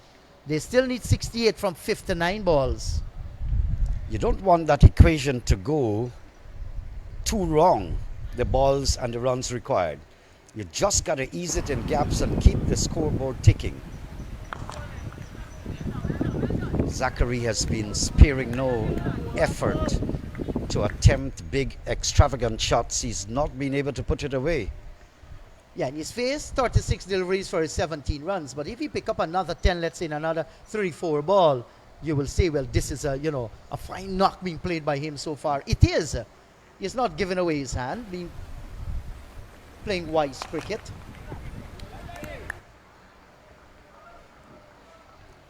Yes, his strokes have not been injudicious, but certainly is. I'm wondering whether he's over attempting. My take on this, as you call it, real estate. I like the language. Ease it up in the offside, get a single, and have this youngster Van Lang take the strike more. That's important. You're attempting big shots, but you're hitting it to fielders. Just get it off. Just allow Van Lang to get more of the strike. I totally agree with you there, because you just don't look where the fielders are. You look for the gaps. And here is where you have to be very skillful, deft touches, open the face, look to pick those gaps, play with soft hands, and those very dot balls can be churned out into many singles. Now that's the man for the job. Now that was bad cricket. I mean, I don't think Zachary was watching. The second, because of a fumble, was on and give back the strike to, although it's 40.5, one more delivery. So either way, it cuts. Van Lang would get his chance after this delivery. Now, squeeze in a second. Hard to do. So the strike goes back again to Zachary. At the end of the over, 231 for 4, 41 gone. 65 runs to get from 45 balls. Current run rate 5.66. In fact, 65 runs to get from 54 balls. And look at that partnership. 54 from 66. That's not bad at all. Absolutely. And I see that they're having regular intermittent conversations, the two batsmen. A message has gone out there. But I don't think there's much to tell the batsmen. I think their approach has been quite good, sober. And when I say sober, I mean their heads are on their shoulders, nothing big, extravagant, no injudicious shots, and they're not giving it away necessarily, as you said. And thank God I'm hearing that their heads are on their shoulders and not their shoulders on their heads. Have you ever heard that term used in cricket name? Don't call name, brother. Or pocket scan. I didn't hear it. I saw it in the commentary box. And as soon as I open my mouth, Matthew looks at me with sarcasm. Somebody needs to say, hello, Tino. 232 for the loss of 4. 41 gone. The required run rate is 7.22.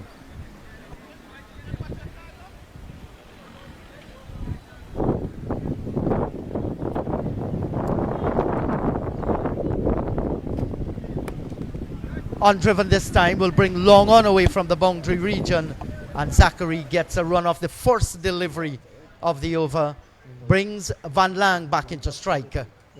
He's approaching a half century. It's been a good knock from him so far. Their target 297, and they have played well, sensible cricket, good game plan, batting through the middle overs, coming down towards the end. Flicked away. Didn't get it through the forward square region, back up the track. Hello, Matthew. The battle continues here. It's a real good contest.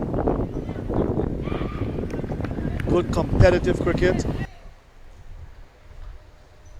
I thought that the combined 11, they were working their way back into the game nicely after they picked up those 4 wickets. Yes, and Jonathan Van Lang, look at that, 42 runs so far from just 43 deliveries. So while Jonathan Zachary took his time in getting that 20 or 40, the partnership has not been a bad one. That's because Van Lang has taken the leadership role in this partnership. Yeah, I think they've come to realize as well that if they lose a wicket here, it opens the gate wide for the wickets to go down. 7.53 is the required run rate. He's going big, going for broke, and that's gone again into Crown Street. That's another maximum. If you want to hit them, that's the way you should. And he muscled into that one, connect magnificently, and that's a great shot.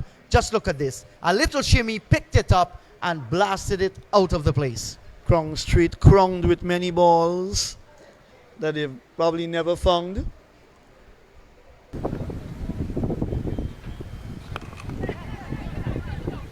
And this time he's taking a one-handed catch. Van Lang has to go. That's a brilliant catch. Moved a little. That one stuck. The kind of catch, Van Lang broad smile on his face, looking for another maximum. And that kind of catch can lift the spirit of the entire team. He is gone for 48 from 44, 239 for the loss of 5 in over number 42. That's what the doctors ordered at this stage. They needed to break that partnership, a good partnership coming to an end. He didn't get up to that half century, but 48 from 45, 3 sixes and 2 fours. Really a good knock by Van Lang, but he would have wanted to stay there. Didn't pick that ball up the way he wanted it to. He needed a little bit more elevation on it. He didn't get it. One-handed catch, taking it with the left hand, snapped it out of the air, and that was a good catch with long off. That's the end of Jonathan Van Lang. Would be very disappointed he didn't get a half century and go on to stay at the end of the game. But a good wicket coming for the combined 11 at this stage. And Krishna Singh, he has taken 3 for 32 so far. He's in his 7th over, backed up by Nityan and Mathura, 2 for 48. Those are the wicket takers. The others have gone wicketless. 10 bowlers used in this innings for the combined 11. And when you look at the fact that they've tried everything, they fought their way to a stage where it's 239 for 5. But 58 runs needed in 49 balls is more than easy. All depends on what happens here from this stage with the remaining batters to come now. With Zachary Jordan 20 from 40, so his strike rate is 50. He would want to pick that up now because you're coming down to the end of the innings, the end of the match, and he's got to try and push on a bit now with the other batters to come around him. I'm wondering to know the Duckworth and Duckworth Lewis turn method. And Storm method, correct? Yes, because the light is fading and it's fading rapidly here at DCC. Krishna Singh 3 for 32. Kishon Silas, the new batter, 2 matches, and first time actually he's got to having a strike here. Has not gotten off the mark.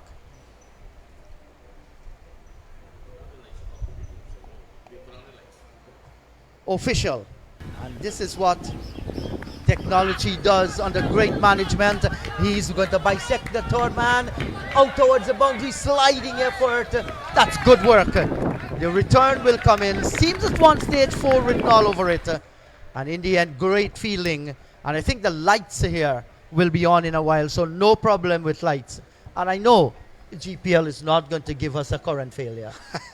I just know. Well, the thing is, the lights will come on with the generator, if I'm correct. So that's not going to be a problem. Yeah, so even if you have a GPL failure, you won't have a failure with the generator at all. Yes. And there's a game to come later tonight as well. 56 needed from 48 balls. And these lights are GCC, compliments of the Guyana Floodlight Softball Cricket Association. This is so good to know The match will continue if it gets even much darker. If you notice, they had Raymond was their lone fast bowler before the gentleman. This is the guy Nicholas Shiv Prasad. Right, Shiv Prasad. He bowled. He's bowling medium. So they're trying to probably get in some fast bowling before the umpires decide, well, you can't bowl anymore because of the light. And Zachary's going big here over the top of mid-wicket and away to the boundary for 4. That's calculated risk. Knowing the man was out at that forward square boundary, trusted his power. His placement was even better. Just look at this. That is what you call good awareness of a batter, knowing where the fielder is. It was in the air to his left, had no chance. Good shot by Zachary Joda. We talked about him picking up the momentum now, 24 from 41. Nicholas Shiv Prasad, I would say gentle medium, of course. Look at that. You can pick that off even in the bad light. Down to long off for 1. Smart cricket, Matthew, getting a boundary off the first delivery there. The second one, just stroking it away and getting another single. 51 in 46 balls. Not a problem at all. Yeah, and you're right, no problem. 5 wickets still standing here. And just below 7, 6.65 the required run rate.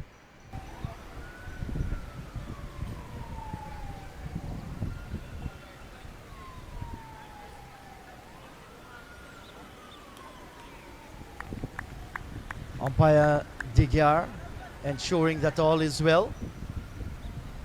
Shiv Prasad picking out the fielder this time, the left-handed Silas cannot score. Good delivery, a dot. They need to string quite a few dot deliveries or pick up frequent wickets if they're going to turn this game on its head. He was flirting with danger outside the line of the off stump, wide signal by umpire Gavin Digyar. That's where the game gets difficult at times, Jeet. Silas has just come out. He's got to adjust, or he's got to go on the attack right away. And searching for that ball outside the off stump could have been easily caught behind. Right about that. Here is where the fielding side needs to put the pressure on, but you can't with deliveries like this, straight down the leg side, and that's turned away. It's going to go into the boundary for 4. That's a good looking shot. Bad delivery by Shiv Prasad and put away nicely by Silas. Consistency is what is needed in the bowling department. Here is a young man. He's short. He's bowling gentle medium bowler. A lovely delivery before this delivery. Outside the off stump. Looking for the drive. Didn't get the outside edge. And now on this occasion, strained down the leg side and helped around the corner for an easy boundary. Yes, so he's in the second over. He's already gone for 15 runs, Nicholas Shiv Prasad. Kishan Silas on 6. Zachary Joda 25 from 42. He's the senior man out in the middle.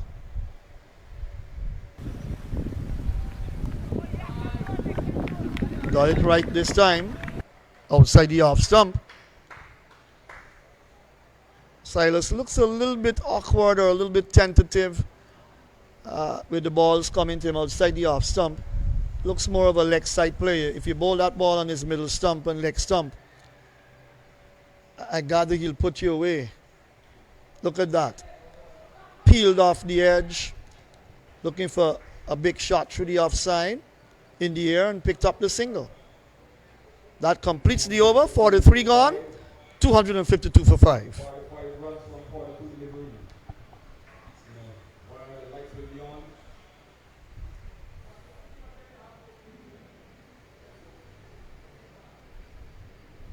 And it's almost going to be turned into a little piece of night cricket here. You like night cricket, Matthew? It is good. I've done some umpiring in night cricket as well. It's not always easy to pick up the ball, but it's good.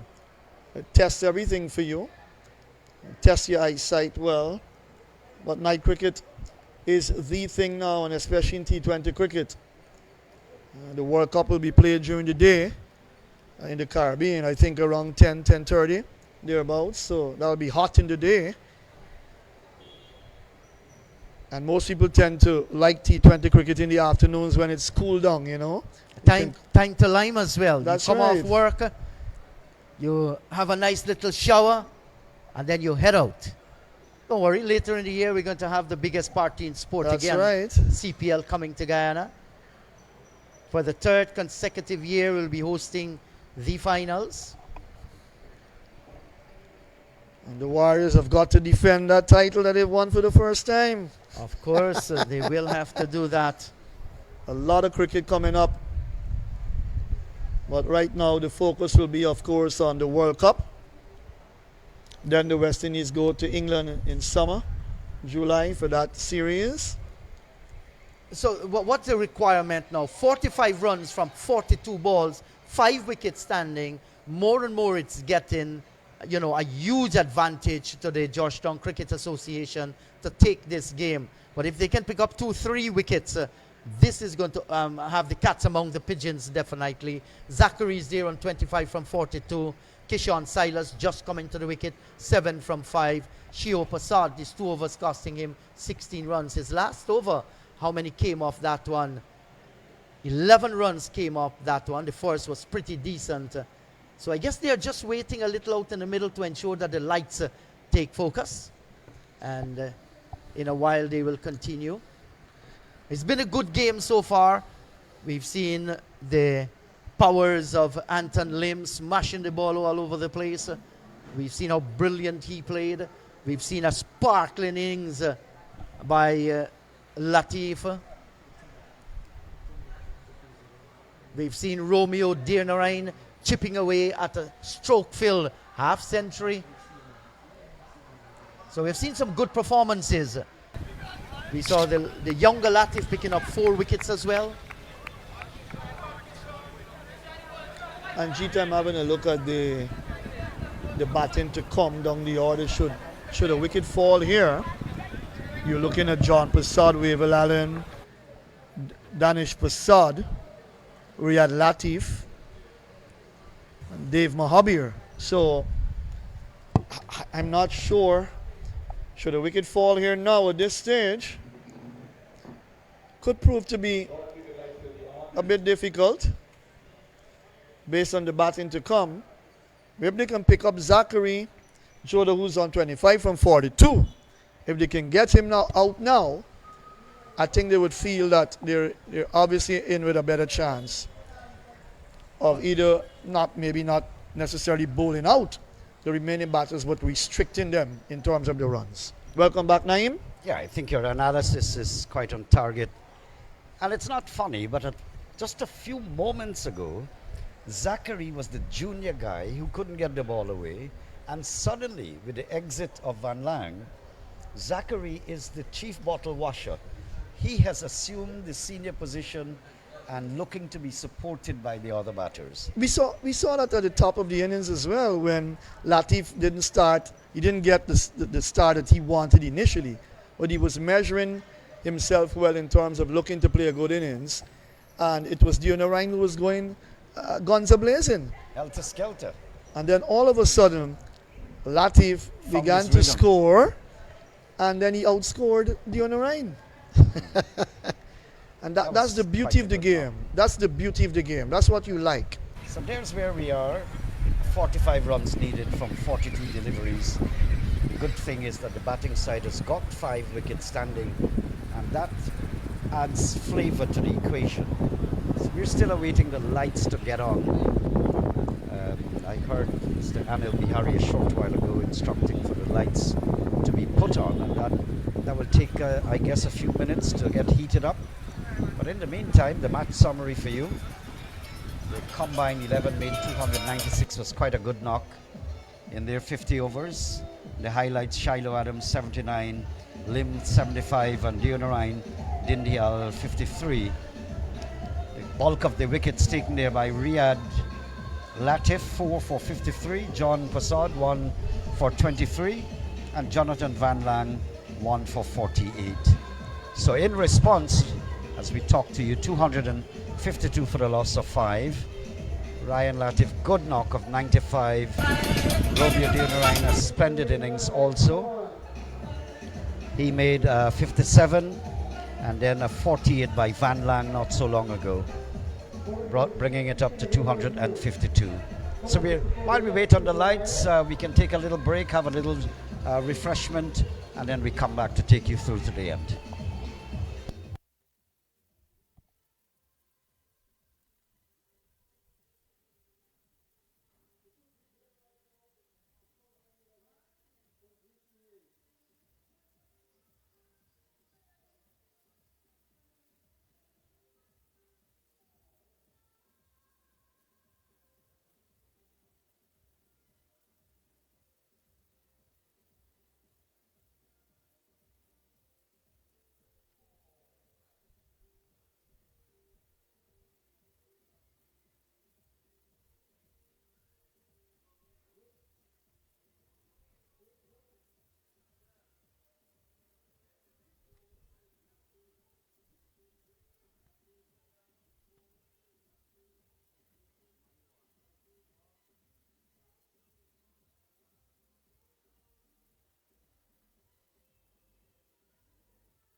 So let's welcome you back officially.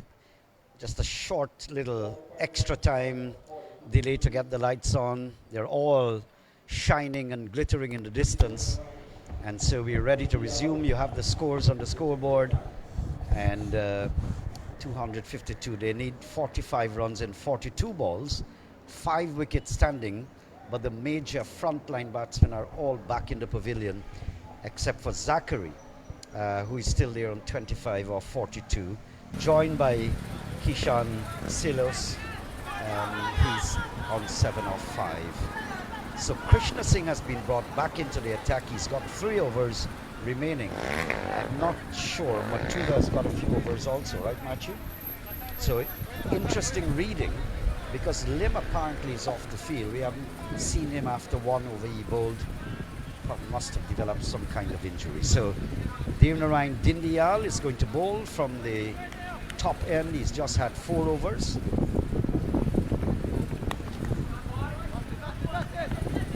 That's the idea. He's got to keep it straight to the batsman. You're bowling to his right shoulder and aiming straight there.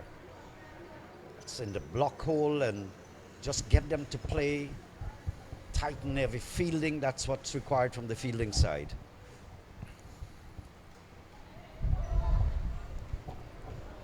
But generally, Matthew, I don't think we've seen good fielding from either side. And the last side, the combined side, was even more ridiculous. 3 sitters, remember, for starters that were put down. Yes, they had the chances earlier at the top of the innings, I think within the first 15 overs. That one wraps him on the pan and given out. Giving out LBW. He's out LBW. 7th wicket goes down. Silas goes for 7 from 7. It's 252 now for 6. And with the lights on, trying to get in some fast bowling, of course, the combined 11, they would have used Raymond, Demerara, Dindial, and now they would have also used 2 overs. Shio Prasad would have bowled. So he's gone. LBW to the bowling of Demerara for 7. 6 wickets down now.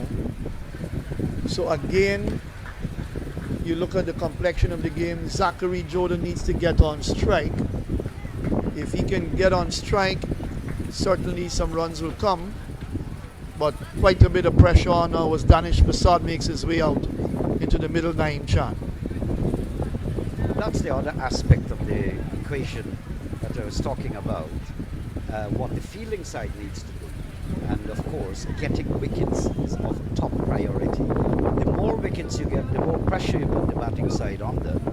And we see with the fall of Silas's wicket, went for 7, 252 for 6 is adding pressure to the batting side.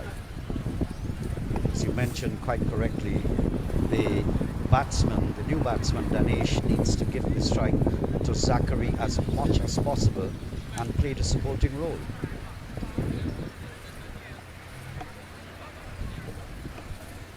Demerara Dindial picking up his first wicket in his 5th over, the 44th of the innings.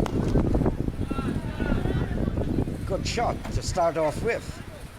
Danish, aggressive drive down towards long off. Gets a single, important single too, because Zachary will come back on strike.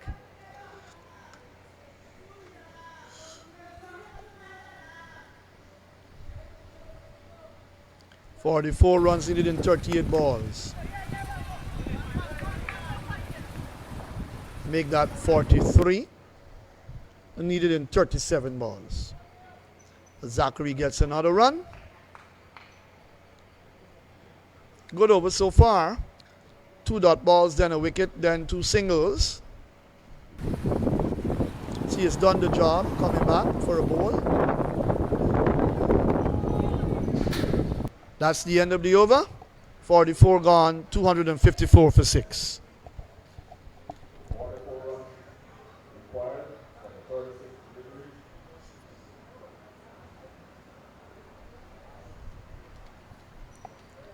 So the combined 11, we've have the score coming up just as a reminder: 79, 75, and 53, the outstanding shining stars of the combined innings.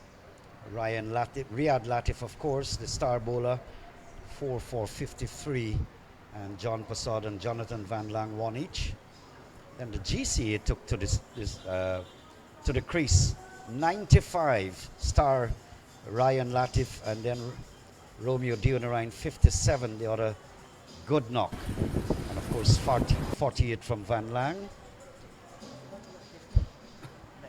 That brought up the response for the GCA. For those people who have joined us for the first time today, thanks again. Straight to long off, just a single. And again, thanks for joining our commentary, our panel here. Matthew Kisoon, Inderjeet Passad, and yours truly, Naeem. And of course, our technical team has done a wonderful job here today. But this is culminating the Demerara Cricket Board on the 19 tournament in preparation for the inter-county.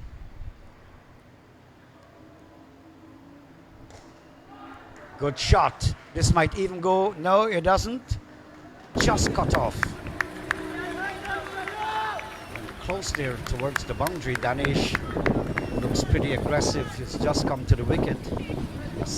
Drive down to long off, and now a slashing cover drive, square of the wicket. He looks pretty solid too.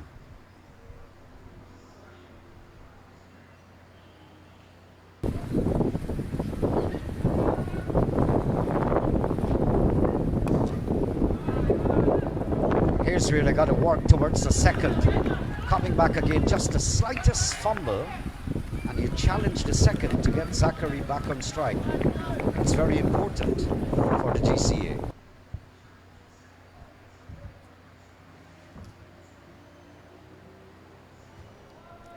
Now, just like some of the other players, like the Latifs, Danish has got his whole tribe in the house as well. His dad, mom, brother, the entire family circle. So they've come at the right time where it's a very vital role that Danish in particular has to play here to not only give support, but to keep the scoreboard ticking and going home, taking this to the victory pole.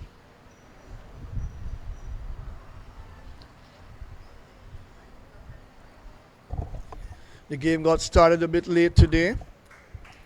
Hence the need for lights now, because no overs were taken off.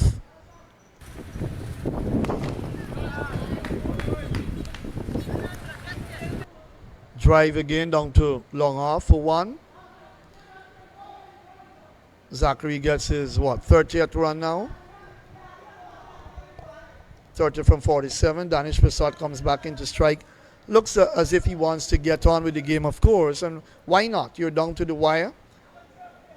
You've got to score some quick runs. You've come out there as a number 8 batter to get some runs for your side and put them in the winning position. He's on strike.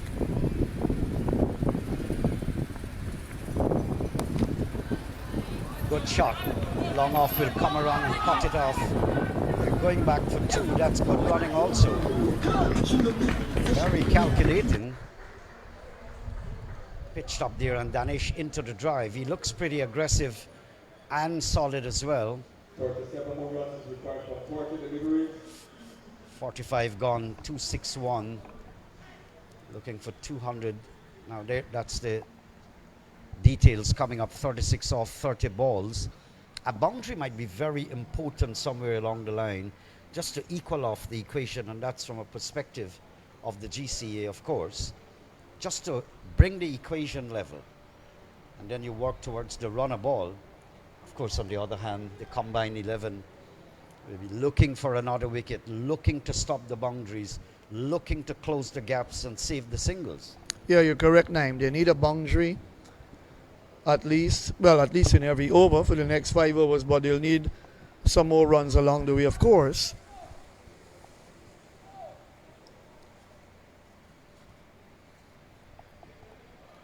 there was obvious tension on Zachary when he was batting with Banda. A lot of pressure. But that body language has changed. He's beaming there with confidence, and apparently he knows exactly what is required of him. He's more confident with his shots. He's connecting more than he did before.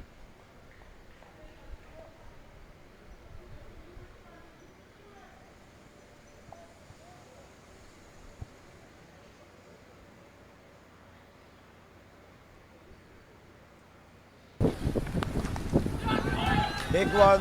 This will carry. Yes, it does. Maximum there for Danish. And what a shot, because that's exactly what the doctor ordered. Get me a boundary. That's what the GCA is saying. Look what happened there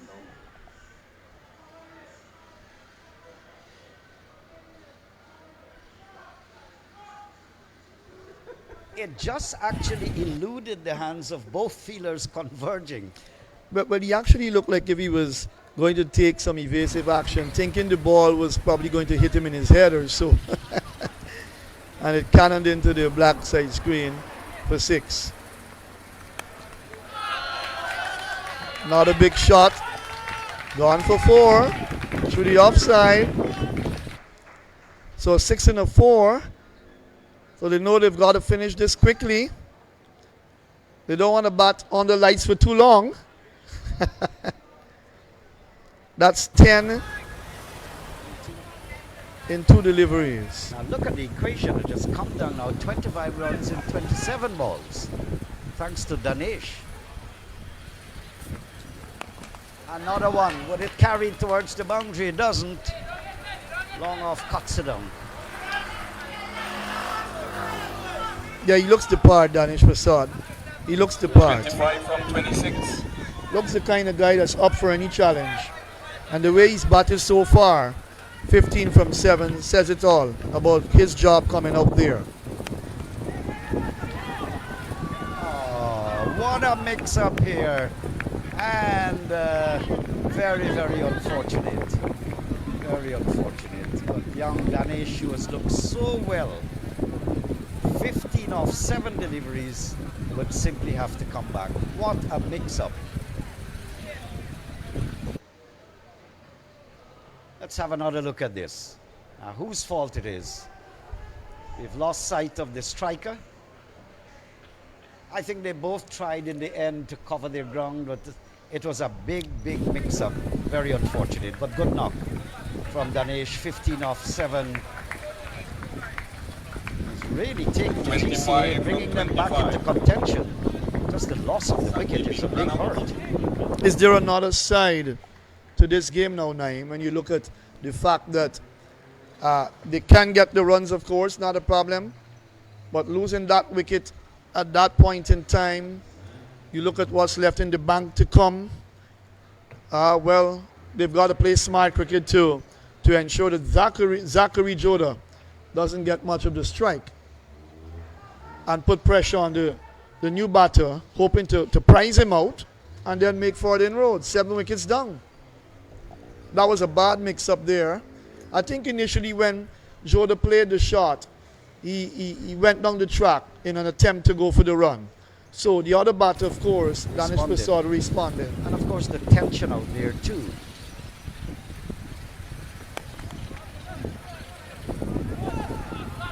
So both batsmen will have to take blame, I believe, because of the lack of communication. And all of this happened in a few seconds. So when they discovered that they both had made a mistake, they were trapped already, both of them out of their crease.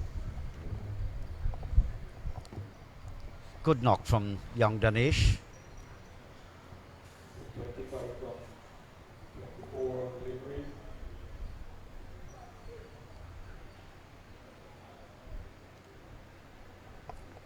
Now this is making it increasingly difficult for the GCA, who are the winners actually of the Demerara zone of the National Under 19. They're at the moment batting and looking to get those required runs, 24 off 24 balls. Whether they can do it, that's another story. Only 3 wickets, so their count is running down in the bank. Their count is getting pretty low. Then the lights wouldn't be in their favor, of course. It's not all that shiny and bright as the National Stadium would be. So that's another disadvantage on the batting side.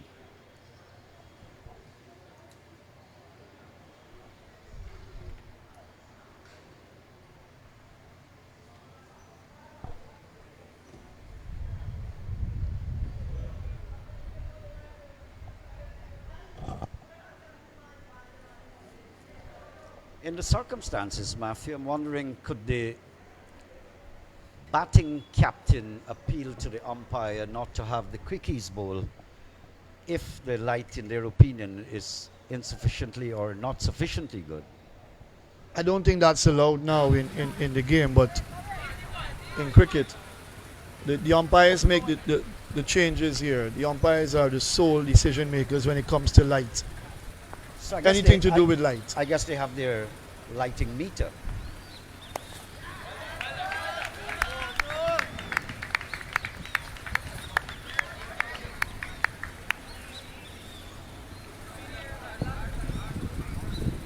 Looks like young Riyad Latif out there. Is it? Yeah. He's the guy that picked up 4. The brother of the one who got 95. So they both performed well.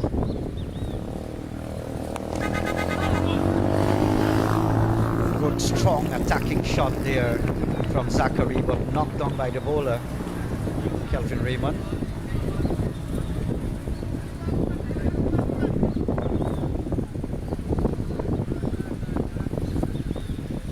Must have had some slight injury to the hand. Flipping fingers rigidly, indicating that he was struck.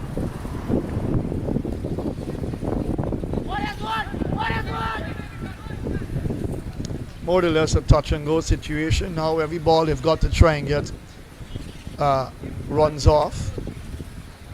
They need what? 22 from 21 basically, run a ball.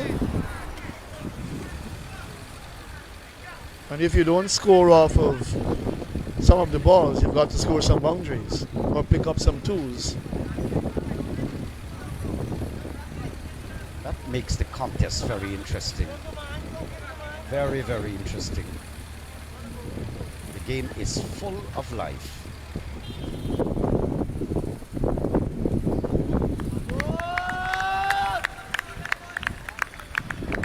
So 23 from 20.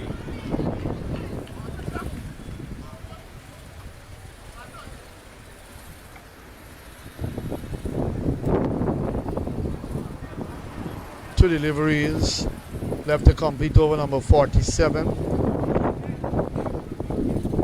As you rightly said, not the best of lights, but they can still play.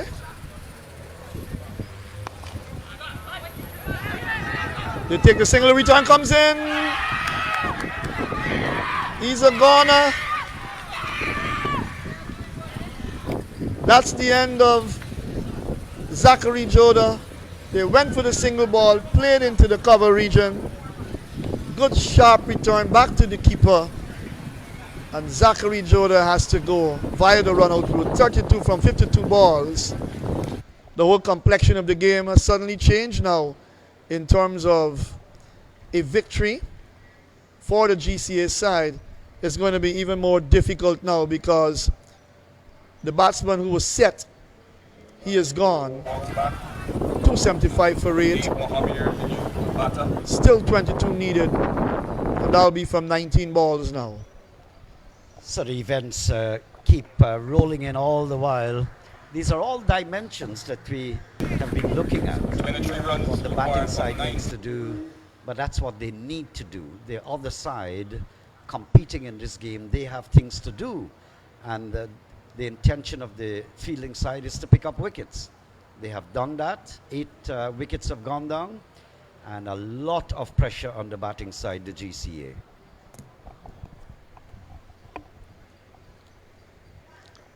But you look at the intent, and the intention there was to get Joda on strike. It was Latif who played the shot. So obviously the thinking was right initially, but you play the ball straight to the field at cover and hope that he wouldn't get the throw right. But that wasn't to be. You took a gamble there with your batsman who was set to go at the striker's end for the run. And it didn't work for the GCA side.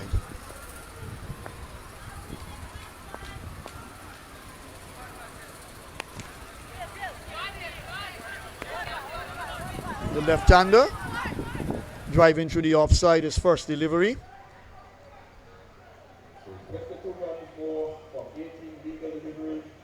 .47 gone, 276 for it, so they need 21 from 18 balls. Naim Shan, what do you make of it?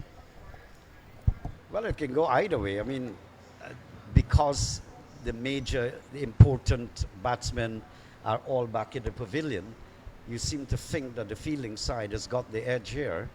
Then, of course, the lighting, it's another issue. That's a disadvantage to the fielding side. To the batting side.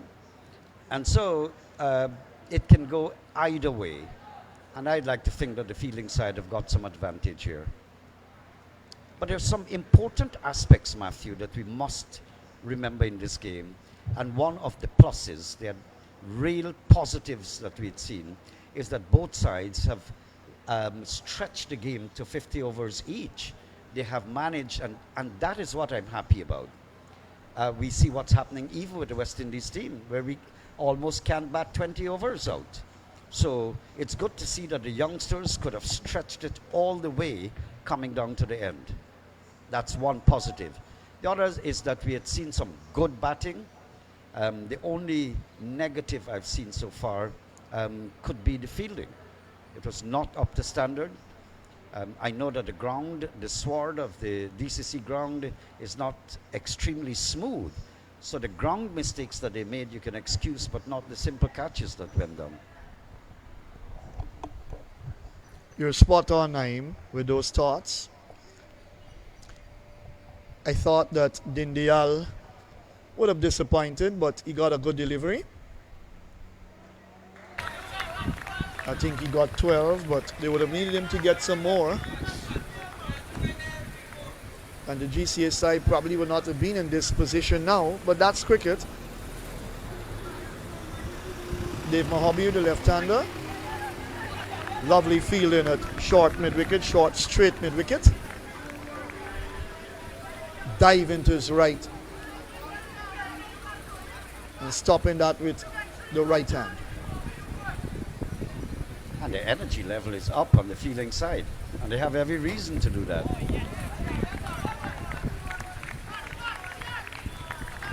Krishna Singh, 3 for 34, has been the pick of the bowlers for the DCB Combine 11 side.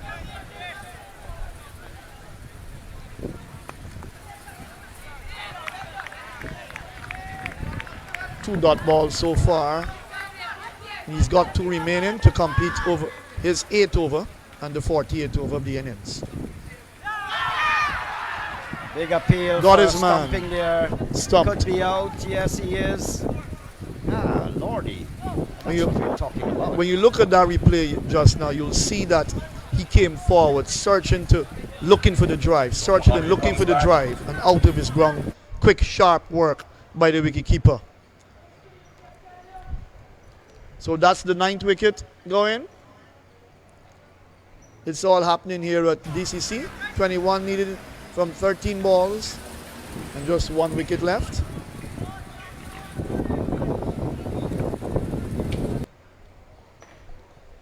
They need a Brathwaite to clobber a few sixes. We see some miracles happening in some of the matches in the IPL. The competition is so fierce on the big stage there. Unbelievable sometimes, some of the catches that are taken. You spend money, you get good cricket. That's what the organizers have done. And you know, Naim, what's funny about this game is that even though we've come down to a stage where because of the time involved, the lights had to be turned on, the GCA team will say that they didn't want to play, they would not have wanted to play on the lights. If they lose the game, go on to lose. And that, all of that is a part of discussions and arguments in the game, you know, because you always look for fair play in the game of cricket. And I know these youngsters well, and I know how they talk. You know, some of them will tell you, well, you know, it was a little bit unfair for us. We needed the light, the natural light to play our 50 overs proper. So then, are you surprised as an umpire that there was perhaps not an adjustment to the total amount of overs after we got off to a late start? I would say I'm surprised, yes, because it is an exhibition match, and maybe the thought behind that is allow the guys to bat their 50 overs. Give them the practice they need, because you're coming up with the best combination. Right, it's not part of the official competition. So I guess that's why they still went ahead with the 50 overs. John Prasad. And then, of course, the organizers knew that they had the floodlight standing by. So if the needs be, then they can always switch it on. 21 from 12. I thought that might have been the decision from the start of the game, that even though we're starting late and it's a 50 over contest, we know we're going to go late, we know it's going to get dark. We have the lights. We have the lights. 10 bowlers used. Christian Singh 4 for 35 to pick up the bowlers, then 2 for 48 for Mathura and 1 for 38 for Dindial, Demerara Dindial.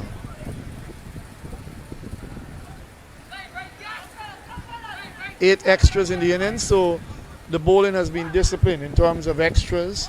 Just 8 extras as compared to, what was it, 43, I think, in the 43.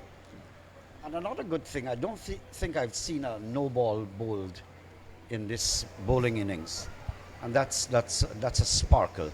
It's good to see that these youngsters can keep their legs behind their popping crease. Yes, I agree with that. In the context of the game, being on the 19 match with your best players from Demerara, that is excellent. Not a no ball. You've had a few short pitch deliveries, which was okay, pretty okay, but not a no ball at all. The extras would have come via buys, leg buys.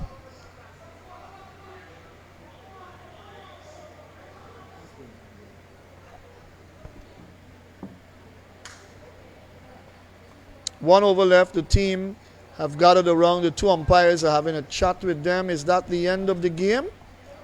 Could be the end of the game. I see the batters coming off. Are they coming off? Or? Oh, not quite. They're having a discussion with Coach Merrill as the GCA batters. And the umpires would have had a little chat with the field inside.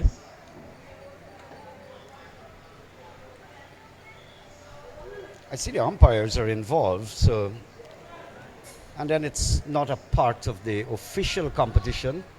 You don't want to get anyone hurt, maybe, I don't know.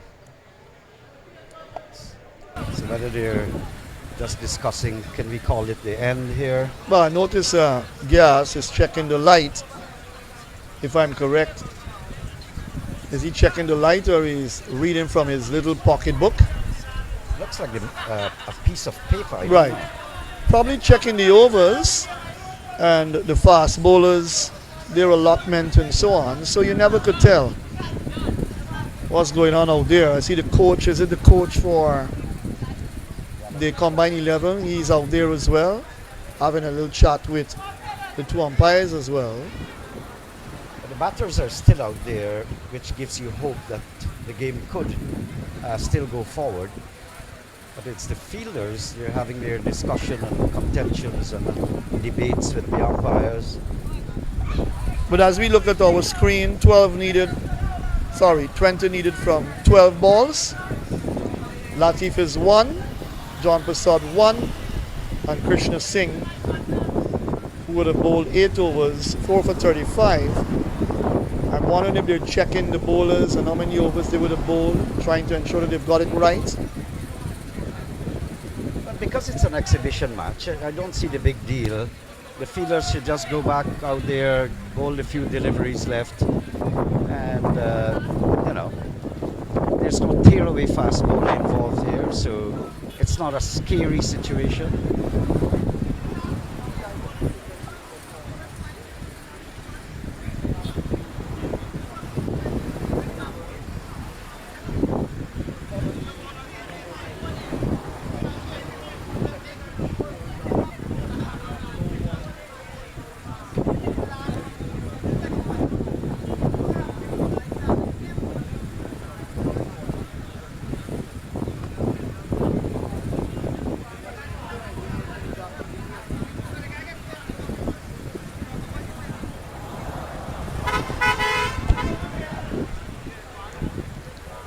My mic was off, it's back on. We were saying that it couldn't be a situation of the game being called off with that discussion. It probably had to do with the amount of overs that each bowler would have bowled and maybe the allotment to the fast bowlers, what they're allowed to bowl, because the playing conditions make provision for a certain amount of overs to be bowled by the fast bowlers. And I think we've had three fast bowlers. We've had Raymond, we've had Shio Prasad, he bowled a couple of overs, and also Dindial. Lim had one also. Correct. I don't think Lim was on the field for a long period of time. So they might be cautious with him since he's a key player.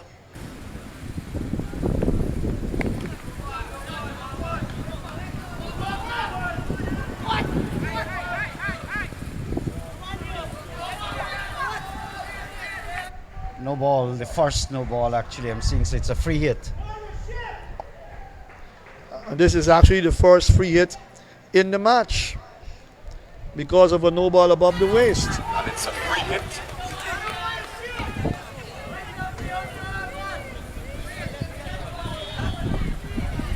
Runs required.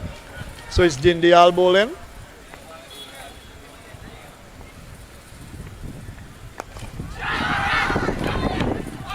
Will he take the catch? Yes, he has. Well, look at trouble. It's all over now, officially at least. No, it's not. That was a free hit. Oh, free hit, sorry. Well. That was a free hit. Exhaustion. Naeem almost caught. I actually am struggling to find an excuse for my error. No, that's all right. That's what the game is all about.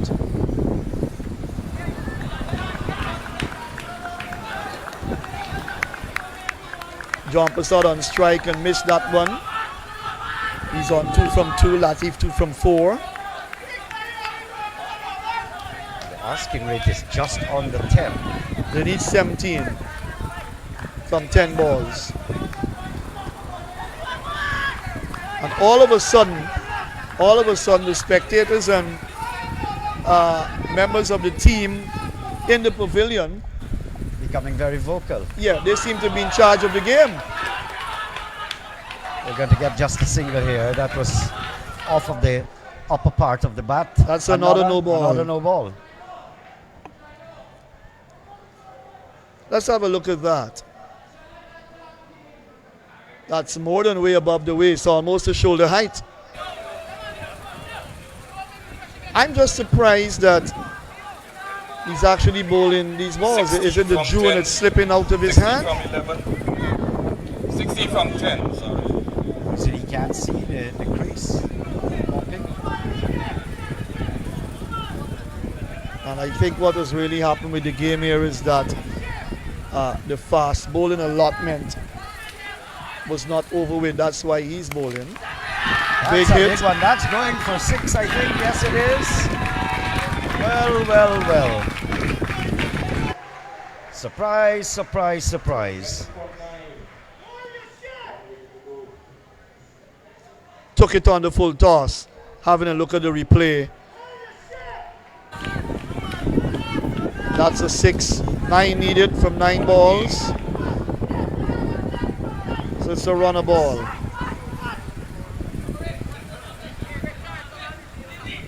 The official score is saying actually it's 10 runs from 9 balls.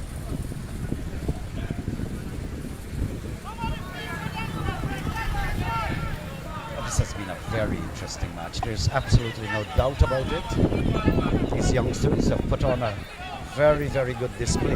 And Naeem at 6:32 in the evening, you're still here. Game not over yet. That's another first.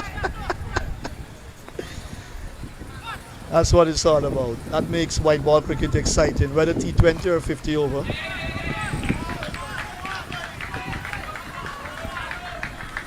Good to see that this is a wonderful contest between under 19 players in the Demerara section of this country, putting up a good show here. A game that has come down to the wire. 296 made by the Combined 11, the DCB Combined 11 side. We thought it was indeed a good total.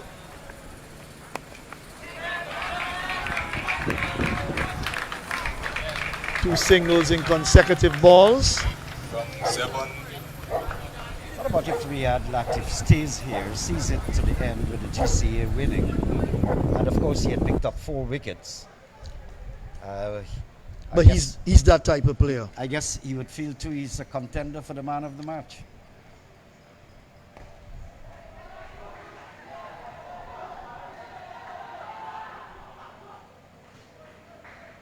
That's a nice run he picked up there. Easing the ball into the offside through square cover. And just the 1 over to go now with 6 runs needed. Latif is on 10 from 7. He has this way of being there at the end of a match or an innings. This young man is not 15 years old as yet, if I'm correct, and he's playing in the under-19 tournament. It shows how his cricket is developing at a young age. Picked up 4 wickets and now he's on 10. In difficult circumstances too. John Prasad will be on strike for this final over. 291 for 9.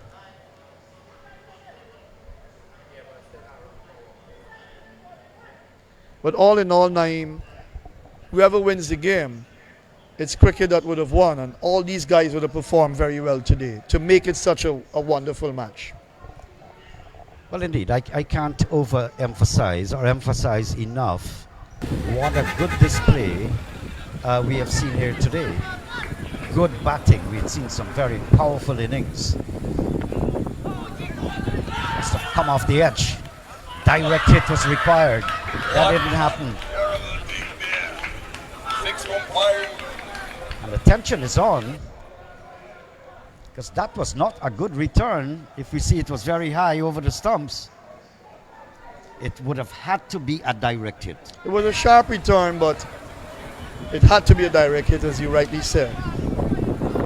The batter would have been out of his ground, of course.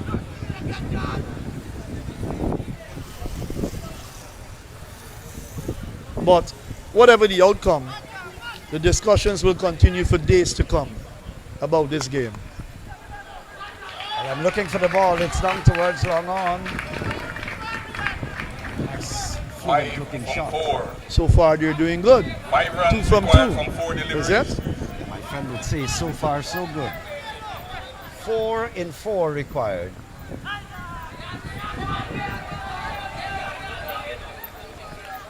I've not seen a fine leg, so I believe what Latif was trying to do was just to niggle it around the corner down towards fine leg. In the air, but dropping short. 4 Not a from 2. close shave, tension filled. Pavilion and spectators, the players are very vocal who are in the pavilion. The announcer downstairs is actually saying 4 runs needed from 2 deliveries. That's what we're hearing. So it's 4 from 2. And Matthew Kissoon It's going to go away for 4. All the match here, and this is it. Celebration time for the GCA. Well What done a to finish the here.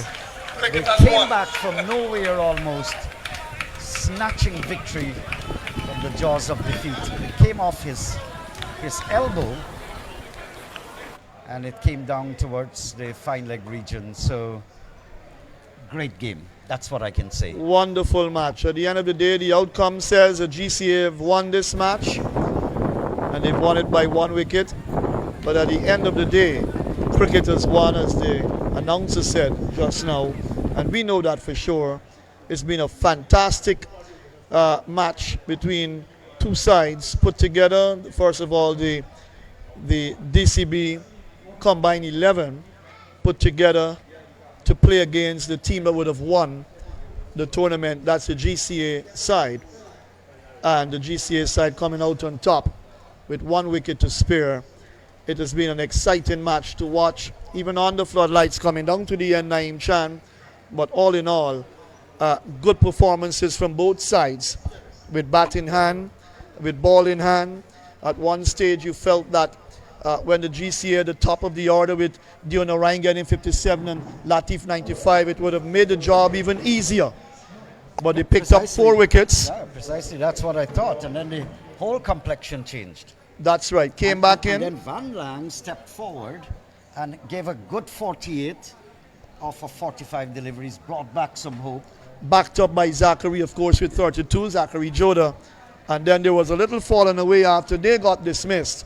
But in the end, in the final over, from the 5th delivery of the match and of the innings, a boundary coming by Sterling performances 4 for 42, Krishna Singh. So good performances generally from both sides, especially in the batting department. That was the sparkle we saw today. So final scores 296 for 8 by the Combine 11. GC in response, they got up to 299, is it? 296. 296. Well, they got the runs, 297 for 9, winning by 1 wicket in the end. A very close game. And as we get ready for the presentation, Naeem Chan, a quick look back, saw wonderful highlights of batting from both sides. Wickets being picked up by the spinners, a couple from the fast bowlers as well. But nevertheless, it has been an exciting contest, and the DCB is set to pick a very competitive side to go forward in the intercounty tournament this year. Yeah, and that starts April 10. So an exciting game. I think it was splendid. The organizers must be given credit. The sponsors, their names are rolling across your screen, must be given credit. The Demerara Cricket Board, and by extension the Guyana Cricket Board. A fantastic match. And I think Guyana is headed for a splendid final squad to represent Guyana the upcoming on the 19 tournament. Certainly, I agree with that. It's going to be tough on the selectors, but they're going to look back at the performances of these youngsters and come up with the best combination to go forward to represent Demerara in the intercounty under 19 tournament. Well, thank you, Matthew. Naeem Chan here on behalf of our commentary team. We're going to take a short break. When we come back, Inderjeet will take you down to the presentation ceremony. That's just in a few. Thank you. Good night.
gentlemen, welcome to the presentation ceremony of the Demerara Cricket Board Inter-Association 50 Overs Under 19 Cricket Tournament 2024, and of course, awards also for the feature cricket match today. The Georgetown Cricket Association combined 11 feature match. Welcome once again. Please permit me to introduce to you the presentation party, and I'll start from my left. Mr. Sean Messiah, he's the chairman of the competitions committee, Ghana Cricket Board, Demerara Cricket Board. Can you please put your hands together for him, please? A great job.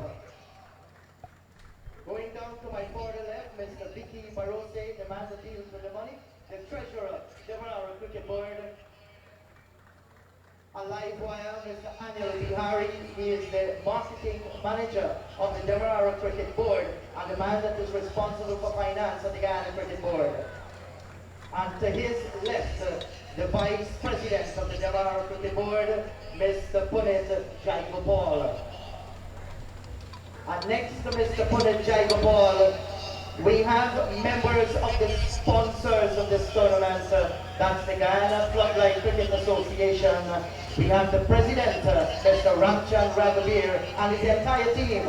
Give them a big hand, please. Just before we go into brief remarks, I want to say special thanks to Trophy Stall. You see all these beautiful trophies and medals, compliment of Ramesh Sunich's business. And we can go further. We also have Ramchan Auto Spears, Ariel Enterprise, Rohan Auto Spears, Steve's Jewelry, Pitama Enterprise, Moto Trend, Cricket Equipment Guyana, General Marine, Terry Matura, Raj Matura, and of course Pandit Anand. Give our sponsors a huge round of applause, please. Ladies and gentlemen, my privilege to make brief remarks. The President of the Guyana Floodlight Softball Cricket Association, Mr. Ramchan Raghavir. Good evening, everyone. Youth players, I'm so excited to see you guys play today. It went down to the wire, and of the second to last ball, the winner, Ora. Once again, on behalf of the Guyana Floodlight team, our sponsors, including myself, and all, I'm trying to cut down all those who are participating in the sponsorship of this tournament. We should put your hands together for the effort that they give so that the young youths can have advantage of playing cricket once again. So once again, I would like to extend congratulations to the winning team and congratulations to the wrong team. I don't say this, right? So once again, back to the MC. Thank you very much, Mr. Ramchan Raghavir. And ladies and gentlemen, to talk to us this evening, my pleasure to introduce to you President of the Demerara Cricket Board, Vice President rather, Mr. Punit Jaigopal. Put your hands together for him, please. Thank you very much. Fitting end to a well-played tournament. We came down to the end and to showcase the talent that we have in Demerara. Both teams. On behalf of the Demerara Cricket Board, I'd like to express gratitude to the sponsors. Without you guys, this would not be possible. The hard work from the marketing committee and from the Demerara Cricket Board. Building Demerara Cricket Club, one competition after another. Congratulations, you guys did a wonderful job. The showcase of talent here today show that our cricket in this year, in this zone, Demerara zone, is on the rise, and we are being more competitive as we go on. And guys, keep it up. You have support from a lot of us, and we will try our best and board to continue garnering sponsorship, having competition, so that you guys can showcase your talent and make it right for yourself. Thank you very much, Vice President of the Demerara Cricket Board. Ladies and gentlemen, they have added a new dimension this year to the Inter-Association on the 1950 Overs tournament. Having established a winner, they decided to have a feature match today. the Georgetown Cricket Association against the Demerara Cricket Board combined 11. So we'll start with this award. Yes, so here we go. The first award will go to the curator, the scientific name for the groundsman. Can you come forward, please, to receive your medal, Mr. Light? Is he here with us? Well, I understand he's did something way out. So he's going to collect that a little later. Our two umpires, Mr. Gavin Digyar and Nadir Baksh, please come forward for your medal, please. Nadir and Gavin.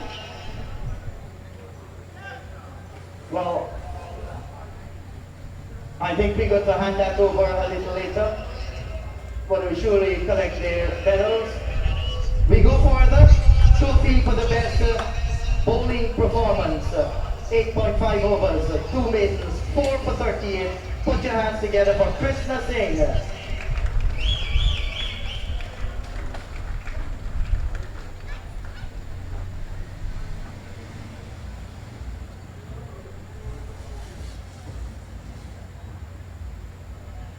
Congratulations to you, Krishna. Ladies and gentlemen, on a day where we saw a number of catches going down, we still have to give award to the guy who took 2 catches, Alvin Mahabir. Come forward, Alvin.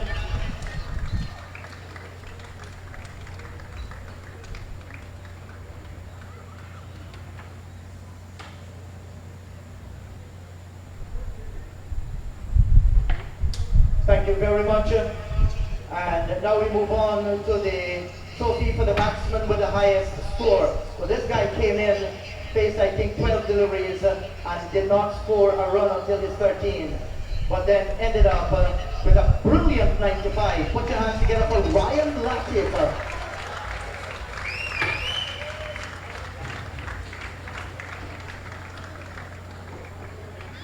Ryan, don't you go away, you stay just there because we have 2 more trophies for you.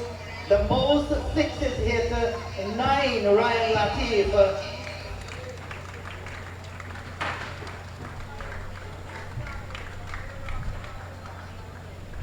I don't know if we should call him man of the match or boy of the match. Nevertheless, stay here and collect another trophy. Congratulations, Ryan Latif, man of the match in the feature game.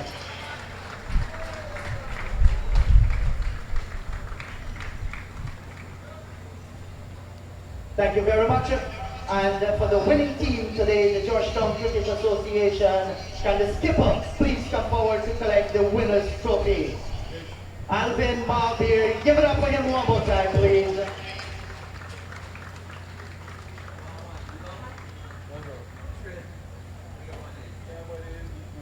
Congratulations. Yes, just before we move to the up presentation of these for the man of the matches and the other games, let me say a heartfelt thank you to DCC for providing the ground, and assisting in being this year. Put your hands together for DCC, please. Yes, so trophies for man of the matches in the preliminary games. GCA versus West Demerara Cricket Association, center runs, Romeo Demerara, can you come forward please?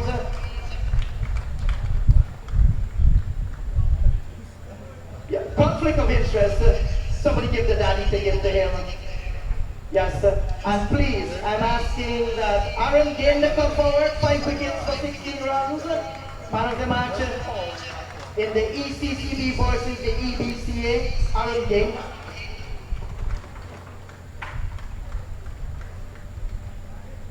A spanking 136 runs, GCA versus UDCA, Mavendra Dindial.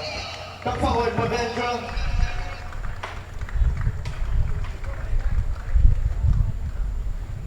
Is there a representative for Parmeshwar Ram? He's not because he's in Akika for the under 15 tournament. But 2 wickets for 19 runs. That's WBCA against ECCB, Parmeshwar Ram. Can a representative collect, a teammate or somebody? The coach will be collecting. 3 wickets for 5 runs, man of the match. East Coast Cricket Board against against the Upper Demerara Cricket Association. Stefan Sankar. Come, Stefan.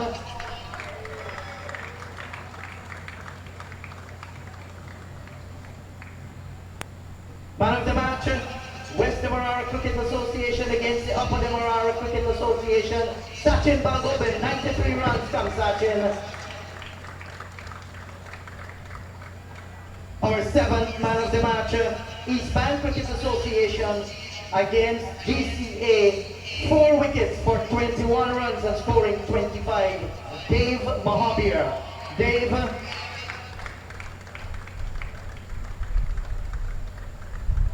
And then the GCA against East Coast Cricket Board. 72 spanking runs. Romeo Demerara.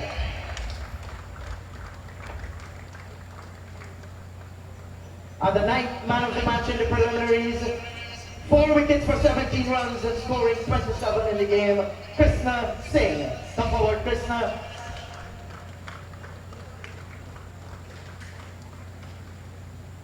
And the final man of the match, West Demerara Cricket Association against East Bank Cricket Association, 24 runs and 1 wicket for 13, Sachin Balgobin. Please come forward, Sachin.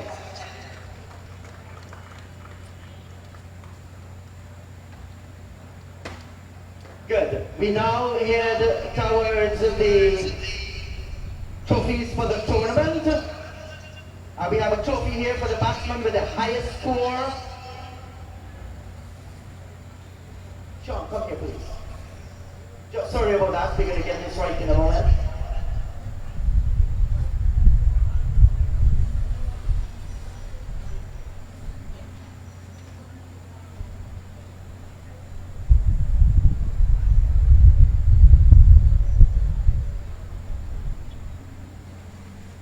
Thank you very much, Sean Messiah. Yes, we go. Trophy for batsman with the highest score in the tournament. Of course, it has to be Bavendra Dindyal for that fantastic 136.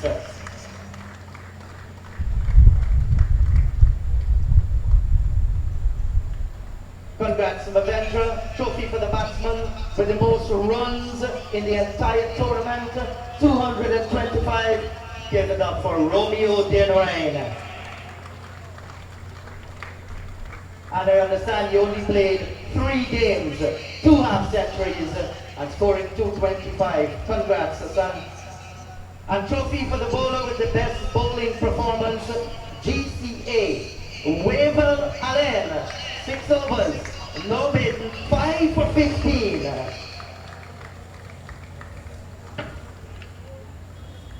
Had to be brilliant. And trophy for the fielder with the most catches, GCA Alvin Mahabir, 6 catches. Come, Alvin.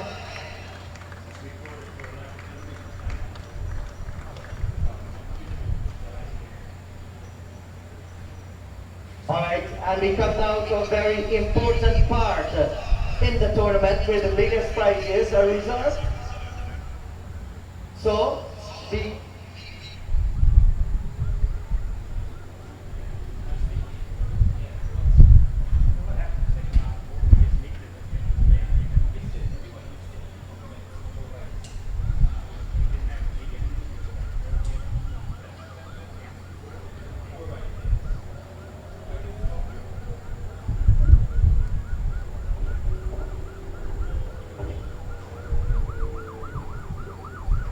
Alright, in a moment we're going to sort this out.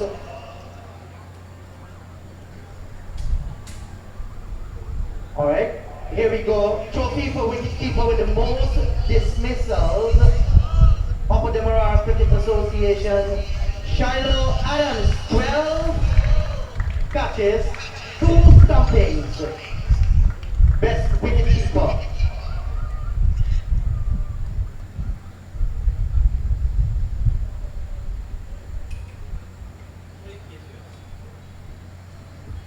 Good. And now, trophy for the bowler with the most wickets. Krishna Singh, 13 wickets. Put your hands together for him, please.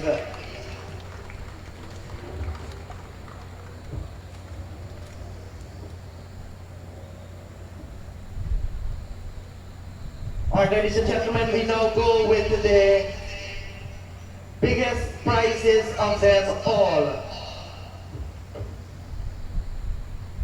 And we're talking about trophy for the tournament. Most valuable player for his 225 runs in 3 innings. Once again, my pleasure to call on Romeo Demerara.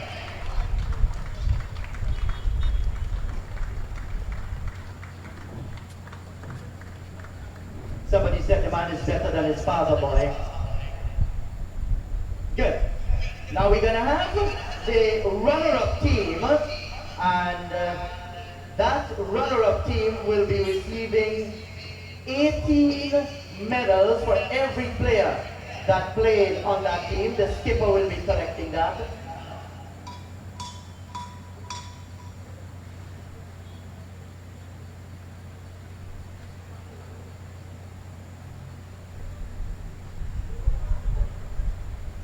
Anybody from West Demerara here can collect this? Anybody from West Demerara? Any playing the team as well? You can do that, guy. Put your hands together for the West Demerara Cricket Association.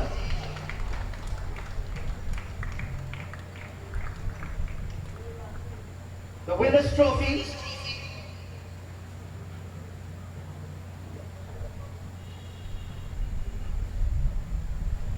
Yeah, so the winner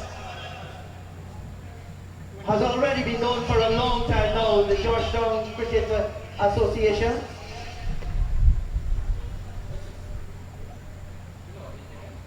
Good.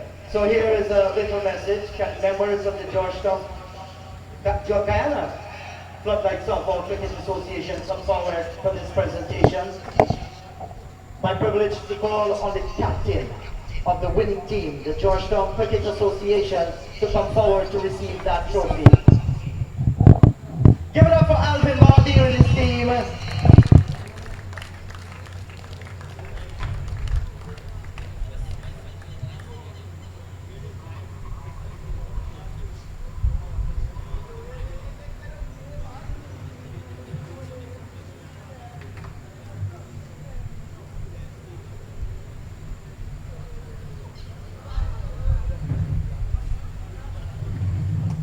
Yeah, congratulations guys, and thanks everyone, thanks to the Demerara Cricket Board for organizing it, for the Guyana Floodlight Softball Cricket Association for doing a great job, you know, to its members in sponsoring this occasion. GCA, can you have a team photograph please? Can you come forward? Thanks to FL Sports for streaming this live to the world. That's it, ladies and gentlemen, from the presentation area.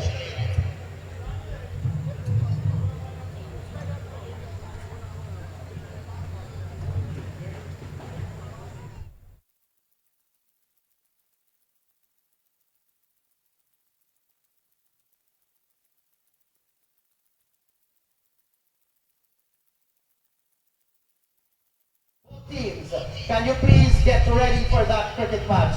Thank you very much.